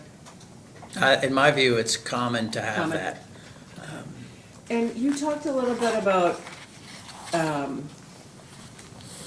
having trouble finding a CEO and a CFO. Was that the reason, do you, I guess, think or know from the salary increase from 2017 to 2022? In So- order to attract someone? I believe that is part of it. I wasn't involved, so I can't say that with certainty, but if, on its face, it makes perfect sense for that to have been part of it. Okay, thank you. Okay, Mr. Wolfram. So in the past 5 years, this is our third rate case, and you were involved in the previous two? Yes, ma'am. Did you also do the cost of service study for those two? I did. Okay. So I wasn't here. You have me at a disadvantage in that you were and I wasn't. But as far as I know, we awarded rates that were pretty close to what was asked for. Is that accurate? I would have to check, but I think in terms of revenue requirement, that is likely true. There was a significant increase at least one of those times, so it's very close to what the company was asking for. As to rate design, that's a different matter, but overall dollars awarded, I'll accept that that's true. Okay. Thank you for that. So we're back again, and we're told that expenses have increased, that income and expenses are unpredictable, and that income has decreased pretty rapidly. What can you tell us about, or if you can, and I know it's not necessarily part of the cost of service study, but what is the reason for the decrease in income? Well, ordinarily, what I see with cooperatives, when they have declining revenue, it's associated with changes in usage. In other words, as much as we might think people are using more and more, the reality is that the people's homes are becoming at large more energy efficient. And in rural communities, sometimes that is coupled with shrinking populations. And so those are factors that can drive down revenue. They're also affected by weather. So if you have a screaming hot summer or a freezing cold winter, then of course that's going to translate into higher consumption by the members to deal with heating and cooling to respond to that weather. And that's going to create more usage, which is going to create more revenue. Because most co-ops, most utilities, frankly, have some of their fixed costs baked into the variable charge, the per kilowatt hour charge. And so when usage is high, the utilities will have more revenue. And then when it's not, when it's mild in the winter or mild in the summer, then the utilities have shortfalls because they're not collecting that, what should be $50-some per member every month. They're collecting 40% of that, and the balance they're trying to make up in usage. And if it's mild, they're not going to. The usage isn't there. And so that's a significant driver to shortfalls. I see this in co-ops, certainly in Kentucky, all across the Midwest. I do work for co-ops in Indiana, North Carolina, Ohio, Colorado. I see the same thing in all of these places until they begin to move their rates towards the cost-based rates that come out of the study. And once they do that, then they become a little more indifferent. Actually, if they go all the way, they become completely indifferent to consumption. I collect, in this rounding, $50 per month per member and a 10-cent energy charge, and that means I don't care how much you use. I shouldn't say care. I'm indifferent economically to how much you use because the costs are $50 fixed and 10 cents variable. And no matter what you use, if we collect those things, then I'm indifferent to the consumption and I'm insulated. So really, until Jackson Purchase gets to that point where the customer charge, okay, I recognize why you don't move it all the way up because that's a rate shock issue for some members. But movement toward, the closer you get to those actual cost-based charges for customer and for energy, the more that usage connection to the revenue will shrink and won't matter as much. So you're not doing, you mentioned earlier the weather weariness. For me, it's weirdness. Weirding. Oh, weirdness. Weather weirding, Yes, yeah. unusualness. So to me, it's the weather wager. Right now, all these any co-op with a customer charge that's 40% of what it should be is hoping for a hot and cold. They're hoping for a hot summer and hoping for a cold winter. It's a wager. We're betting on it being hot and cold so that I can make up that shortfall. Because my fixed costs, I'm only collecting 40% of those fixed costs. I've got to make that up with usage. And if the usage isn't there, I'm not gonna make it up. It's just math. There's two levers to pull here, and we're pulling on one. So the higher that customer charge goes, you get it high enough, you bring the energy charge down. And then you shore up that revenue, you stabilize that revenue and make it less volatile, less susceptible to the weather in these, historically, what was summer and winter. Now, I guess it's every month of the year with that weirdness, that volatility. Thus the recommendation for the $10 increase in the customer charge. It is, and I think I've seen it at all the co-ops now, both in Kentucky and elsewhere, where that shortfall on fixed cost recovery matters more because you can't count on a high usage summer, a high usage winter, and frankly, you shouldn't. You've got to start to make some strides. The co-ops want to be gradual, but at some point, the gradual becomes glacial. You know, you've got a $30 gap between your current tariffed customer charge and your actual cost to serve per member per month. You're not going to get there ever if you move $2, $3 at a time. And if you do $2, $3 at a time, and it's every 3 years I have a rate case, 2 or 3 years times $3, how long does that take to get $60? I mean, no one in this room will still be here by the time that happens. So the co-op's board and the management team have sort of concluded that, look, we have to take some bigger steps here.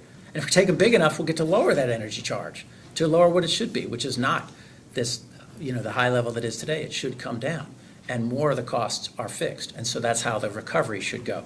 More fixed cost recovery, less variable cost charged, line it up with the way you actually incur costs from the wholesale provider, which is 80% of the costs anyway, and the 20% of the costs that you can manage within the distribution cooperative. So I think we heard that this would be the highest customer charge in Kentucky at least. Should we expect that all the co-ops are gonna be moving in this direction? I can't say all, but I would say, A, you should expect that many of the utilities, not just the co-ops, in the state are going to move in that direction. And B, it might be the highest that you've awarded so far, but it's not the highest requested, and nor will it continue to be, because I have great confidence that others will be coming in and requesting numbers that are higher than that. And I'm sorry, go ahead. So if you were granted a wish today, would you take it right to $50 today? So I mean hypothetically. I recognize that the co-op faces, let me think that out loud, and I'm going to answer, but my thinking is this. We have many regulatory principles to consider. One is cost causation, right? So the customers who create a cost for the co-op should pay it. That means residential members right now should pay the full customer-based charge or monthly fixed charge of $50. Another rate-making principle is the principle of gradualism. And Jackson Purchase, as much as anyone, is sensitive to the fact that dramatic increases in the overall bill will make it more difficult for some of its members to pay that bill. It would be easy for me to say, yes, go to 50, because I have no skin in the game, right? I'm not going to take a phone call. I'm not going to have a board member call me up. I'm not going to get voted out. The worst what happens is that JP doesn't hire me again. And, so that would be a consequence. But otherwise, I think you have to do something. 40% of fixed cost recovery is not enough. Should you go all the way to 50? That's a big step for the customers who don't use any energy at all, right? Or for a second meter for someone who's got a barn, or for, you're paying that incremental $10 per month right now for all the meters. It's a per meter charge. So academically, ideally, absolutely I would. In real life, as does Jackson Purchase, I recognize that that's a heavy lift, but we have to make more movement than historically than we have, or we're going to be right back here, just plain and simple. And if it was moved to 50, how many years from there would you come back for a rate case, do you think? So that was going to be the other point, is the customer charge today is $50-some because I did this study in this snapshot in time with these known and measurable adjustments. You have to do them every so often. I always recommend every 3 years because things can change. We've seen that now with this inflation. Maybe we'll see the flip side of that in a couple of years and it'll go back down. It's not going to go down to 20 or 30. So I don't know. It would also depend on where you set the energy charge. If you move that customer charge all the way up to 50, the energy charge is coming down. And so, it's difficult to answer that question. But obviously, the co-op's intention is to not come back. They don't want to have to raise rates. If they can get rates set to where they'll be fine for a long period of time and manage the debt and encourage economic development and attraction and all these sorts of things, then they can stay out. And that's why I say you can't say all when you said those other co-ops, because I know there are some who will not want to come in because they don't need to. So difficult question. It's a long-winded answer. I apologize, but it's got a lot of sides No, to it's it. helpful, thank you. So you said that the co-op's goal would be to set rates that can last for a long time and not have to come back in as often as they have. And that makes sense. But the ones we've set, which have been very close to what's been asked for, haven't been sufficient. So I definitely appreciate your explanation of functionalization, classification, and allocation. It's been like the best explanation I've seen of how all that works, and Thank you. that the customer-related charges only vary by the number of employees, and so that way, the number of customers, that way it's more predictable. But assuming the commission grants this additional customer charge, do you think that that means this is going to be a better estimate of what they're going to need to live on for the next 2 years than what we've gotten in the last two rate cases? So compared to the last cases, it would be better because you're moving in much larger steps towards cost-based rates.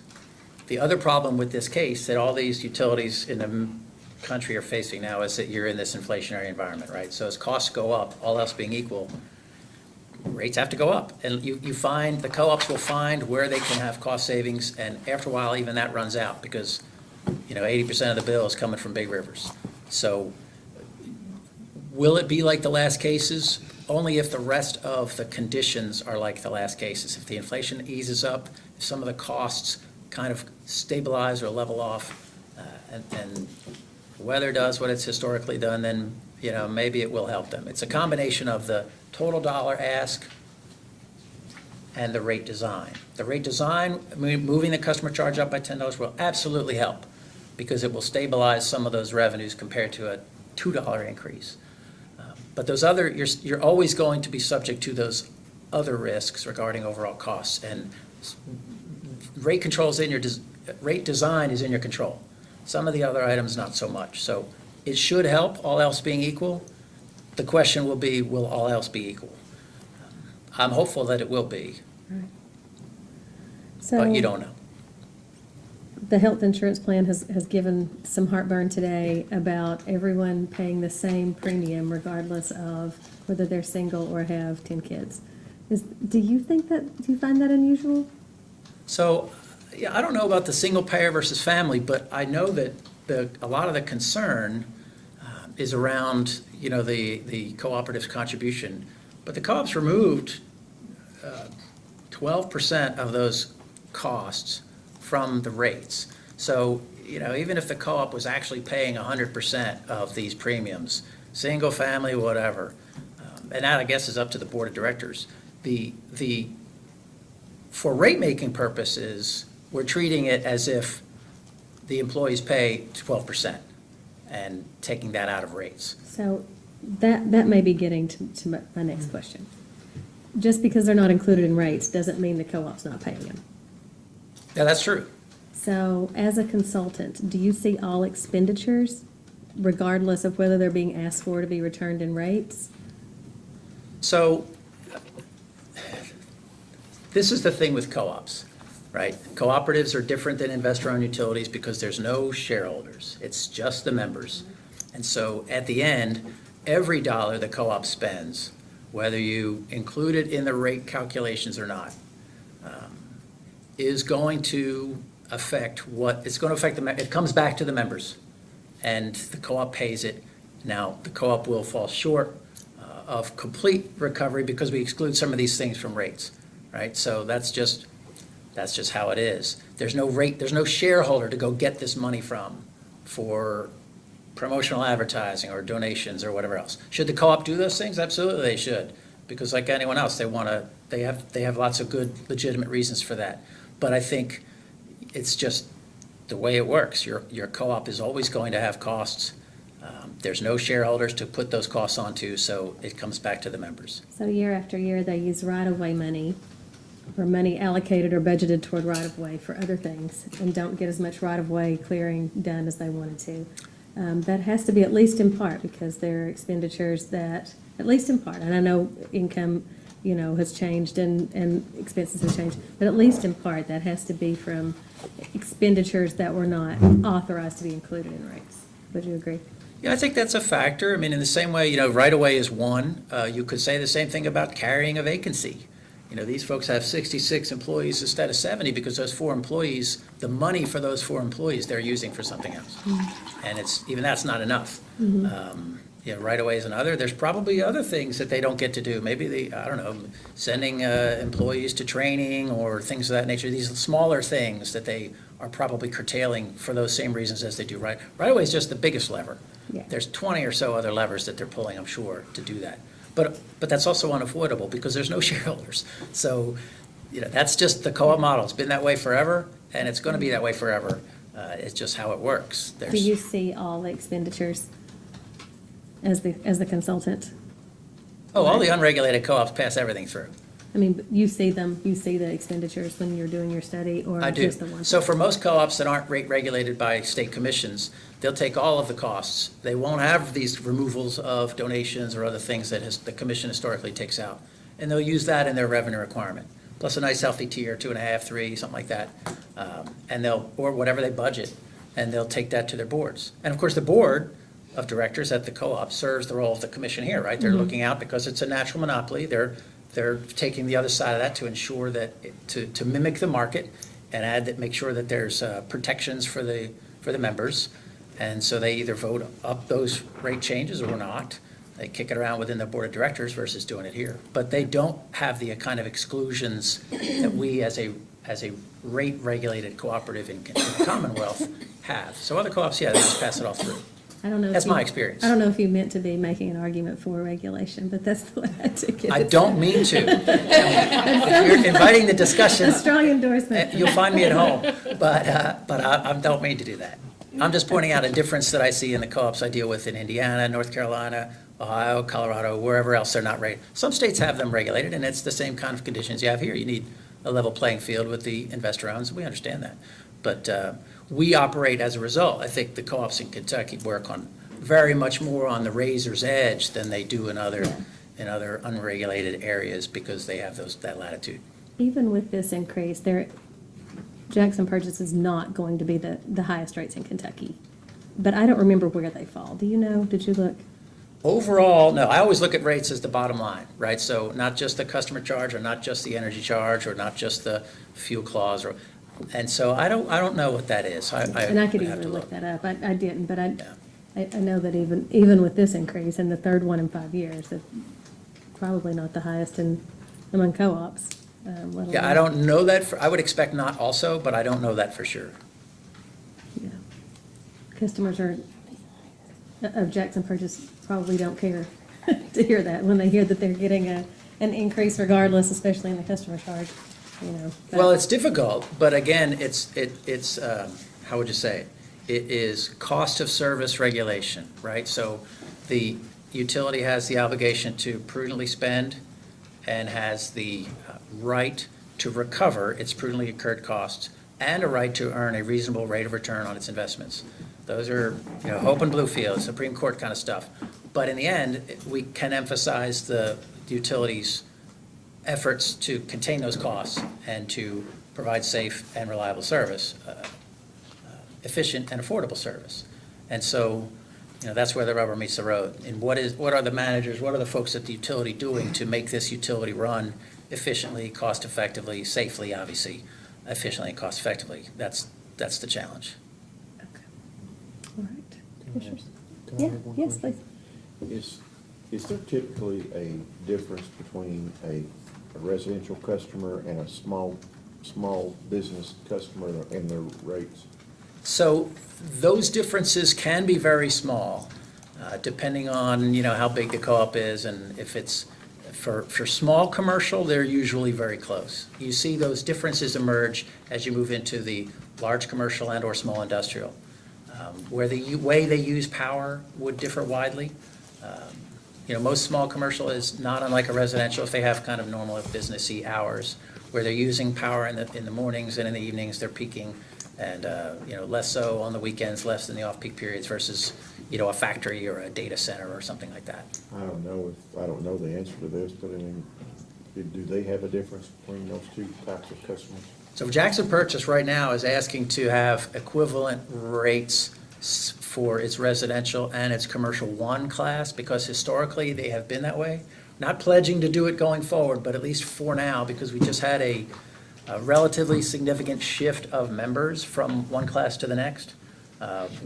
Jackson Purchase reviewed its records and sort of did some adjusting to the classification of certain members about a year ago, during the test year. And so we kind of want to wait and see if that settles out in a way that a future cost study would show significantly different costs for them. But for right now, they want them to be the same. What is a business one class?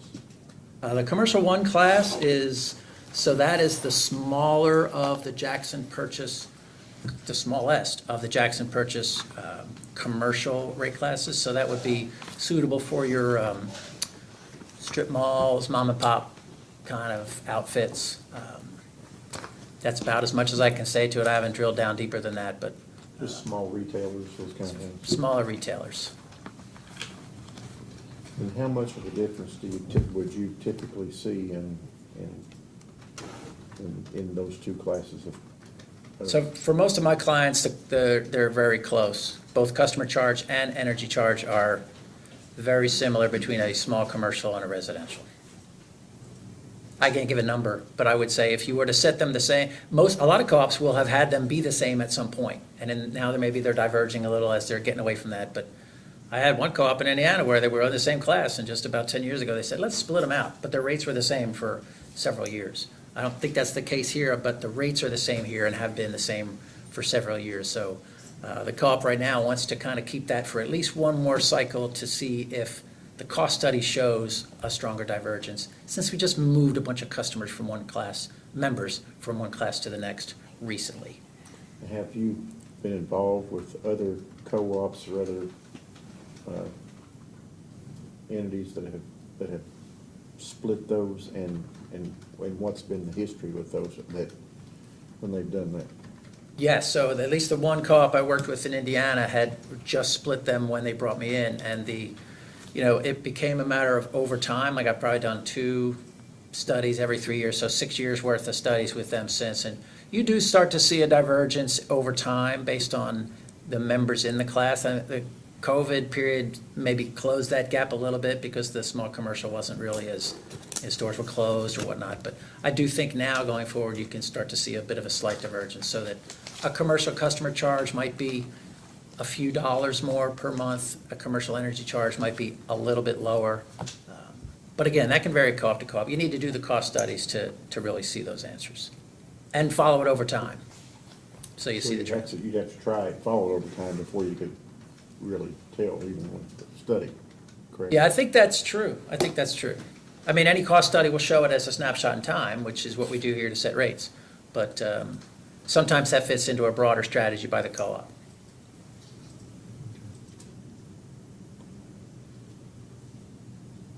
I'm done. Okay. So even with these adjustments, there are still going to be 3 of those customer classifications that will be, I believe it was 3, as I recall, subsidizing other areas. Yeah, I have to check on the 3, but yeah, that's right. We're not moving to cost-based rates. We're not levelizing the contributions to the bottom line in a way that's even or equal across the classes. It's a work in progress. So it's movement towards cost-based rates without getting all the way there. That's correct. The ones that are paying more, though, and subsidizing other areas were pretty small, like the 6th category, the largest one. Yes, that's And true. then the outdoor lighting, Yeah, so lighting is, sorry, I didn't mean to No. truncate your question no, there. please go ahead. So lighting can be tricky because it's a little different than the other classes because it's not metered. And so, every other class you can say, oh, you're metered, oh, I can take your consumption and come up with $1 per kilowatt hour charge. And I can know how many you are, and so I can come up with lighting's a little different, because we have these, you can't even call it a bulb anymore. Right now, it's some kind of a fixture or the lighting device. And you estimate its kilowatt hours, and you estimate how many hours it's on, and you count them up, and that's how you figure out those charges. And there's no customer charge to them. It's just a per lamp or per bulb or per fixture charge. So they're a little bit different than the rest of the classes. And as a result, sometimes in a cost study, the rates of return might be a little bit, if they're not metered or if they're not pulled out, if you're not able to pull them out of the usage from all the other classes, then sometimes they're a little bit harder to accurately reflect in a cost study. Yeah. So they're paying way more than what it costs to provide this outdoor lighting, but it's not really enough for just lighting bills are pretty small. It's not really enough to make up for the other classes that are. Yeah, I think that's a good way to put it. The percentages might be different than in other classes, but the actual dollars are usually in 1% of the co-op's total revenue. So percentages can be high, but the dollars are small, kind of the small number theorem. So it can be misleading based on which of those parameters you choose to look at. Mm-hmm, sure. This may not even apply in this case, but you know of large companies that kind of, they seek out the lowest possible rates and they negotiate the lowest possible rates and they move to a jurisdiction based upon those factors. And co-ops and other providers that make those kinds of deals and offer those low rates. How do you see that working out in a long run based upon your experience? So I think you're exactly right. Economic development attraction is historically has been driven by low rates, reliable service. Now you're starting to see more of an interest in renewables, in power supply, in customer self-supply. But I still think those big customers are looking for low-cost providers, low-cost reliable providers. There's other factors, workforce, access to rail, water, things like that the Cabinet for Economic Development focuses on, and the groups that Mr. Grissom said he works with, whether it's Big Rivers or the Chambers of Commerce and their communities work on. But for the utility standpoint, the key there is if the co-ops, and if they can offer rates that are competitive, but that still require the customer to make a contribution to fixed costs, then it can work. We've seen it work. I think with the Nucor facility, I think it might be a Meade County RECC, very big activity going on there with Big Rivers. And so these economic development attraction efforts can work with co-ops. It's all very still consistent with the commission's findings I think it was in 1990 in the administrative case number 327, where you set forth some 17 or 18 different criteria for economic development rates. Those things still all apply. And the co-ops can be successful in the current environment for attracting these folks from a rate standpoint, for sure. The closer they get to cost-based rates, the more you'll be able to do that in conjunction with the G&T. That's a big part of it, obviously, because that's the power plants and transmission, which these folks need as large power customers. But that's how I can see it working. I think you'll continue to have success. Kentucky's doing great right now. My assessment of reading literature, Area Development Magazine, Site Selection Magazine, I see these things, and there's a lot of talk about Kentucky in there. And so I'm confident that will be able to continue the way it has historically. So you see those kinds of efforts as working positively for this co-op or other co-ops? Overall, I think it can be very positive because more members come in and can then contribute to fixed costs, right? So if the co-op has, or the G&T has these fixed costs for power plants, for transmission lines, for distribution substations, the more members you have, as long as those members are contributing, then you will be able to pay for those things versus if you have the death spiral of everybody leaving and then the smaller number of remaining members have to pay higher costs. It's the opposite of that. Even if there's a deal made that would allow a huge consumer to pay a little less? So the trick is how they pay that less, right? And first off, how much less? Second off, for how long? Some of these big consumers, if you can put terms in place like an exit fee or a minimum bill or a contractual term that's long to entice them to stay longer. And if they stay, well, a lot of these economic development discounts or riders, they're going to phase out over time. They're really just a front-end incentive to bring the bigs in. Once they're here, yeah, they'll pay a little less for a little while, but eventually that'll roll off and they'll pay full freight and their fair share, and everybody in the system will benefit for that for the long run. If you don't have those protections in place, then there's more of a risk, but it's always going to come down to how you determine what that, call it a discount, what that is. And it can be too big, there are times it can be unreasonable, but for the most part, utilities recognize the Commission's historical approach on this and work within those bounds to protect the rest of the customers. That's the goal, at least. Thank you. Redirect? None. Excuse me, none. Anyone else? All right. Okay, any reason why this witness couldn't be excused? No. All right, you may be excused, sir, thank you. Thank you. Thanks.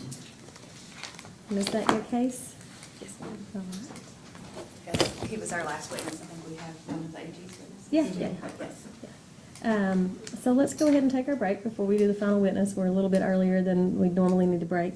But let's take 15 minutes and then we'll let the Attorney General present their witness.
Madam Chair. Thank you.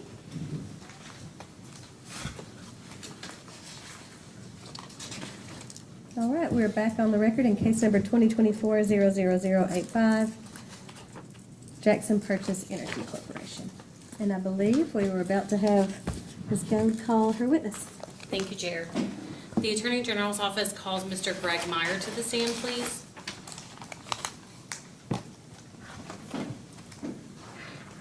Please raise your hand to be sworn. Do you swear affirm the testimony you're about to give is true and correct to the best of your knowledge under penalty of perjury? I do. Please have a seat. Tell us your full name and business address, please.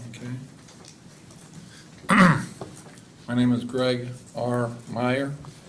My business address is 16690 Swingley Ridge Road, Suite 140, Chesterfield, Missouri, 63017.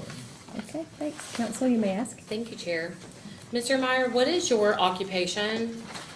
I'm a senior principal with the firm of Brubaker and Associates. And did you cause direct testimony to be filed in this case? I did. Do you have any additions or corrections to that testimony? I do not. Is it your intention to adopt the direct written testimony as your testimony in this matter today? It is. Chair, the witness is available for cross-examination. Thank you. Applicant. We have no questions. Okay. Staff? Just a couple of quick questions. In your direct testimony, you had suggested either reducing the cost of right-of-way clearing that's included in the revenue requirement or including a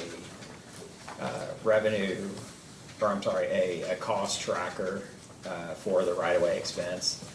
And you've been here, there's been testimony regarding why Jackson Purchase hasn't been able to spend the amount that was allocated for the right-of-way clearing, including that they're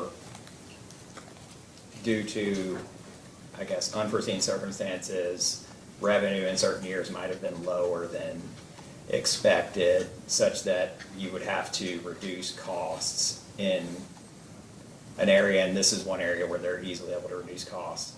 I guess my question is, have you looked at the revenue that Jackson Purchase expected to recover in the last rate case, and then the revenue that they've recovered in the years since? And do you have any opinion as to whether or not the revenue actually has decreased since the last rate case? Okay. So no, I have not looked at the revenues, but I think you've raised a very important point, and that is a co-op or a utility, and because I think it's the same, is never going to file a rate case when they've had what I'll call a hot summer or a very cold winter, because as was alluded to by Mr. Grissom and supported by Mr. Wolfram, when you have those types of periods, their revenues are going to go up, especially when it's tied to volumetric rates. Customers use more to either heat their home or cool their home during hot summers, cold winters. That increases the revenue streams to the utility. And they're not going to subject themselves to potentially reducing their rates by filing a rate case during those extraordinary summers. So what you see is that, and what you have to be careful is that the utility hasn't filed a case, or in this instance, a co-op, Jackson Purchase hasn't filed a case where the usage is abnormally low, because that would trigger a rate increase that will be offset when actual normal weather occurs. And that's why in cases, and I didn't propose it in this case, but that's why it's critical in cases to look at, and especially in Jackson Purchase's situation, where I think Mr. Grissom today said that they fluctuate between a summer being the peak or the winter being the peak. To me, that signifies that their basic usage across the board is pretty good, and that but they're subject to weather variations for the winter and weather variations for the summer. If you file a case where the weather is abnormally low, then the next year when the weather returns to a more normal situation, the company's gonna collect more through the volumetric, have higher rates that, because it was set on an abnormally low period and an over-collect. So I think throughout that whole explanation, I think it's imperative that going forward, utilities or co-ops in this instance be required to perform weather normalization adjustments instead of just taking a 12-month period and saying that's the revenues going forward. You should be looking at whether that usage during that test year was normal or abnormal. And you can do that by looking at heating degree days and cooling degree days for the service territory of the co-op, and look at it, and it'll, if it's abnormally low, it'll show it. Okay. Because why didn't you propose that in this case? It didn't, it didn't cross my mind until the company proposed the isolated adjustment for the lost contract customer. And when we were sitting there back in St. Louis, discussing that issue, we went, wait a minute, we should be looking at, and I think it's critical for the commission to think about this too, is what's the revenue stream done in 2024, since the end of the test year? I suspect that revenue stream has increased, because if you look at, and you heard this morning, that the tier was 2.19, and I think I have that time period on it. I can check for you. I don't, it's 2.19 through March of, oh no, I'm sorry. I have it listed, but I don't know when the date dropped off. It was 2.11. But we did hear today that from Kendra, that the tier dropped down to 1.83 through October. Well, that's a significant increase from the 2023 tier of 1.35. So what could cause that? Increased revenues or decreased expenses? As Mr. Grissom testified this morning, a lot of their costs are fixed. They have the big river and then they have their labor. So I seriously doubt that there's been a significant decrease in expenses, especially given the right-of-way issue, and that what we're seeing is increased revenues. Or let's put it this way, revenues increasing, reflecting more normal weather conditions in the service territory. For what period of time would you think we could normalize weather? Well- Can weather be normal anymore? Well, that is, I know that sounds like no, it's trying to be it- funny, but like, it's not funny at all. What period of time? But you can choose, utilities typically weather normalize over 30 years. I think that might be a little, if you have utilities that come in regularly, I think you could use a multi-year average. And 4 or 5 years? yes, I'm looking at in fact, a co-op here in Kentucky for a future filing where I think I'll be proposing 3 to 5 years. And because I looked at 2023 during the winter, and it's extremely low in heating degree days. And that's, just so we're clear, a heating degree day is a measurement off of an average temperature of like 65. So if the average temperature for the day was 30, you've created 35 heating degree days, and they accumulate those through a heating season or a cooling season. Cooling's the same way, except it's above 65. Would that make more sense for an IOU than for a co-op when there's not as much cushion, or not? No, I don't think so at all, because what you're trying to do by weather normalizing is saying, this is a normal weather pattern, and we want to set the rates on it. Like I said, you're most likely not going to see a co-op come in when it's been an extremely hot or cold winter, because they've collected very well during that period. And they've most likely exceeded the recovery of their expenses. If they haven't, it's just by happenstance that they don't. But so I'm cautious that when you don't look at it, that's something you should be. I don't think they've met their tier the last several years. But it hasn't, no, but it hasn't been down to the negatives that they also reported. Sorry, Councilman. I just wanted to circle back. There were two pro forma adjustments that were mentioned, I guess, in this December 10th, 2024 update that Jackson Purchase had provided, the member leaving and then the labor agreement. I just wanted to address those, kind of separately. So with the member leaving, it's been suggested that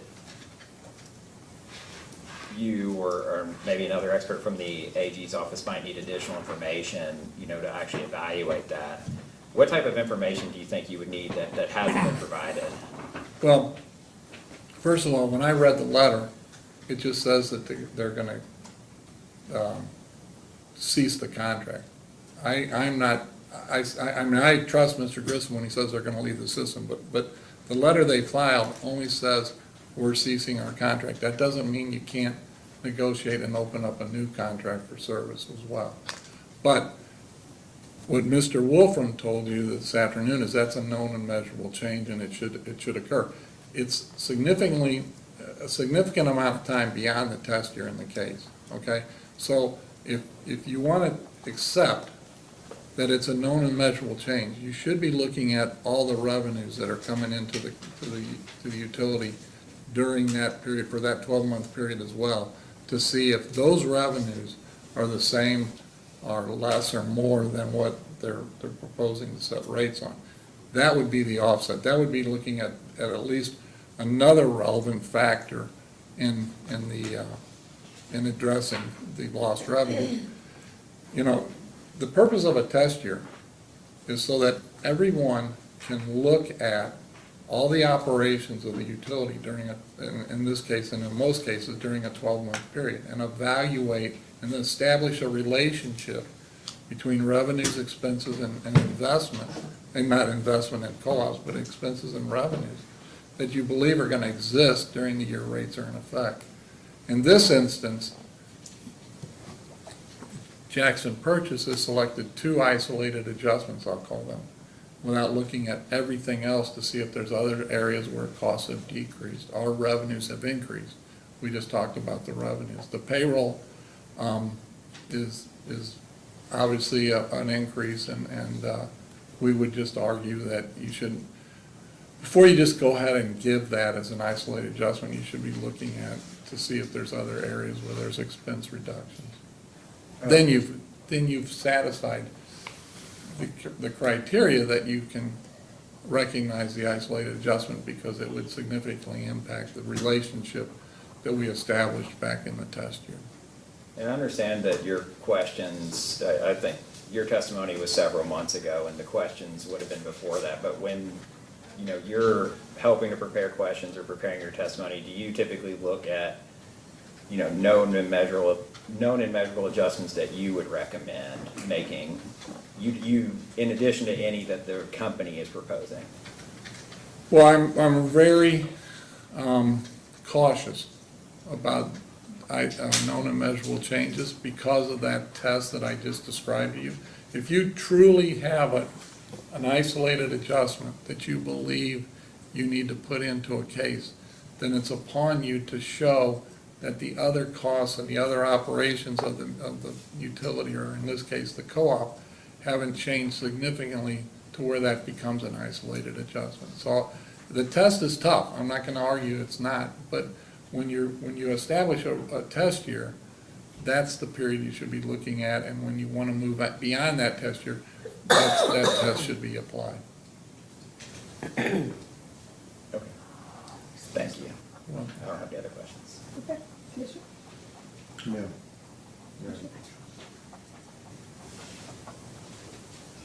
Is anyone doing weather normalizations that you know of in this area? For co-ops, Mm-hmm. well, I have sort of limited experience in Kentucky with co-ops, since I've only worked, I think, one or two other ones. Oh. But like I said, we will be looking at one in the future to show that we believe the revenues are understated. Yeah. In some ways, it seems really unfair, but in other cases, I mean, kind of makes sense. That hadn't really. Well, I think it's just it's an audit tool, right? Because you want to be able to say that when you're setting the rates, you're not setting them for the utility to unreasonably collect excess revenues. But by the same token, you don't want them to, under-collect by setting the kilowatts too high. I doubt that very often you're gonna find a case where they have filed when they've had an extreme weather period. You recommended a 1.85 tier.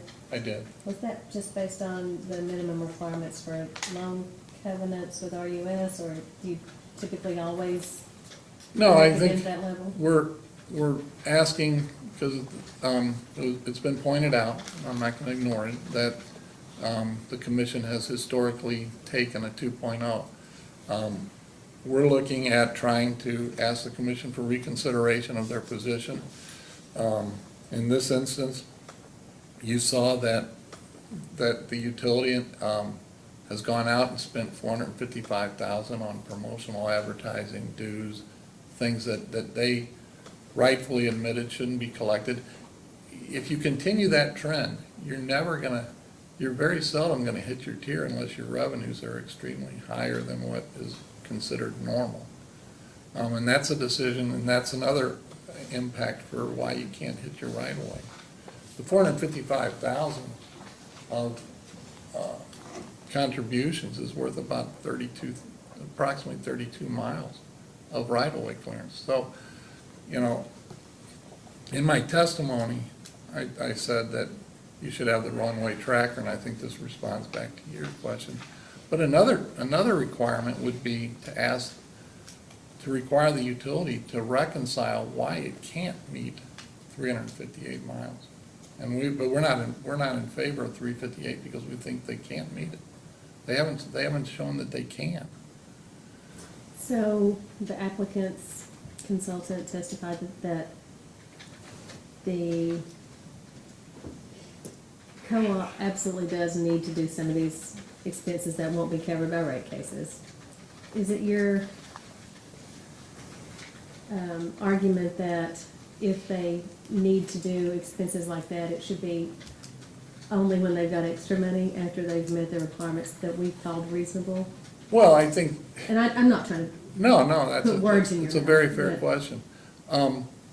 If you are emphasizing right away through reliability and customer service, then I think that the utility has to be questioned on why is it that you're going out and spending what I consider funds that you won't be collecting in rates. Why are you doing that at the expense of right of ways? If that is truly one of the issues if one of the reasons that we're not hitting our right of ways is because we're doing these costs that we know we're not gonna collect, then I think there has to be an explanation or a prioritization, let's use that word, prioritization of that cost being incurred versus right of ways. But we still have concerns that you gave them you granted them 358 last time, 358 miles, the cost to do it, and they didn't come close. And they say they need that to maintain a 5-year trim cycle, and I'm not here to argue that or not, but maybe one solution is to modify the trim cycle to a longer period of time.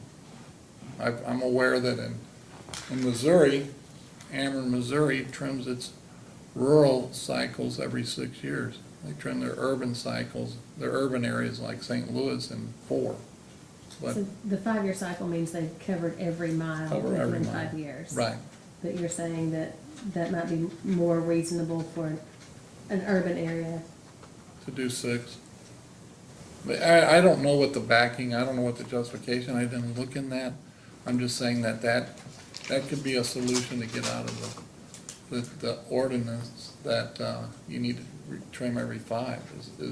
Let's look at, is it possible that we could trim every 6 and maintain reliability standards or not? It's just a thought.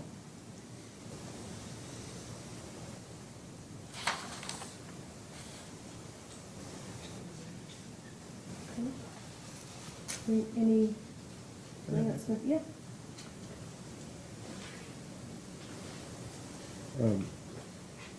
When you talk about picking a year and trying to find a year and look at the number of heating days or cooling days, how do how do you pick that year? I mean, isn't there just about any year gonna be one or the other, normal?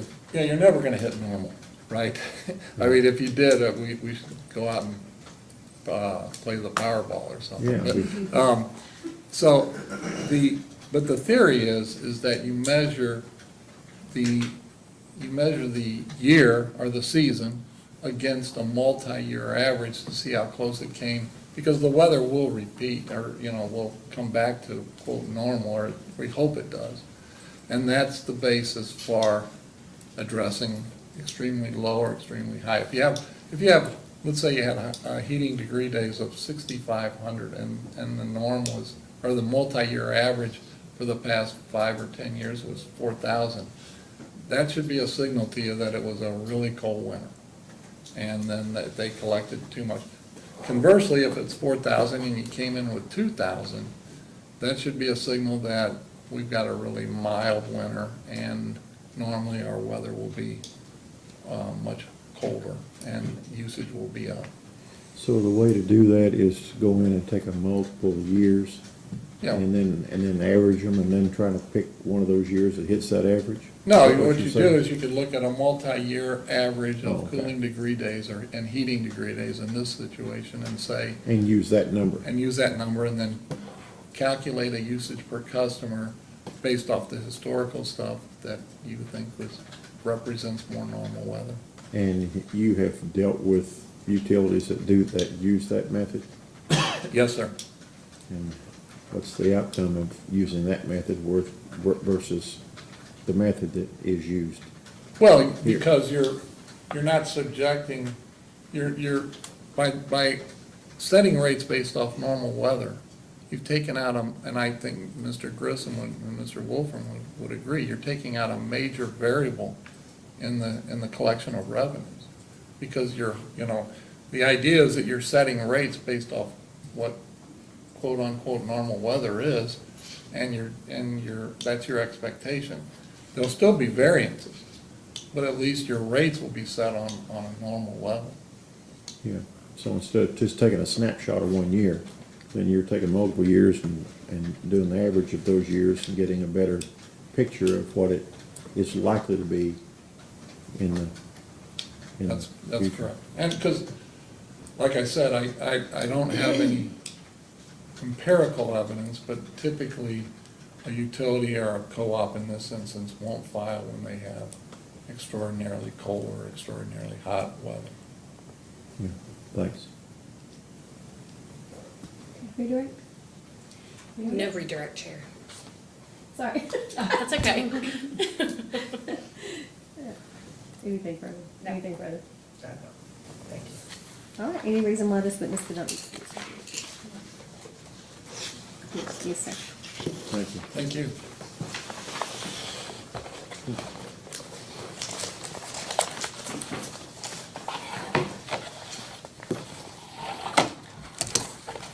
I don't think we had any exhibits today that anyone needed to move to admit. Any motions at this time?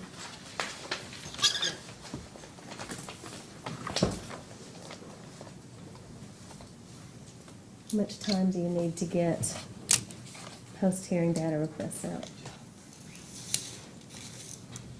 December 19th, would that be okay? Okay. And then how long would parties need to respond? January 6th, okay?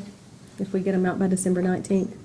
What did you say? If we get requests out by December 19th, could we get answers by January 6th? I know it's holidays. Yeah. I don't think there were a lot, so I think we should be okay for January Okay. 6th. Yeah. If you can't get them all done, answer what you can and give us an explanation of when we might expect them. Okay. Do we expect that we'd like to have post-hearing briefs Well, yes. simultaneous by January 13th? Is that okay? Yes, that should be fine. And then simultaneous responses by January 27th. That should be fine. Yes, Okay. thank you. I believe final order is due March 1st. Yes.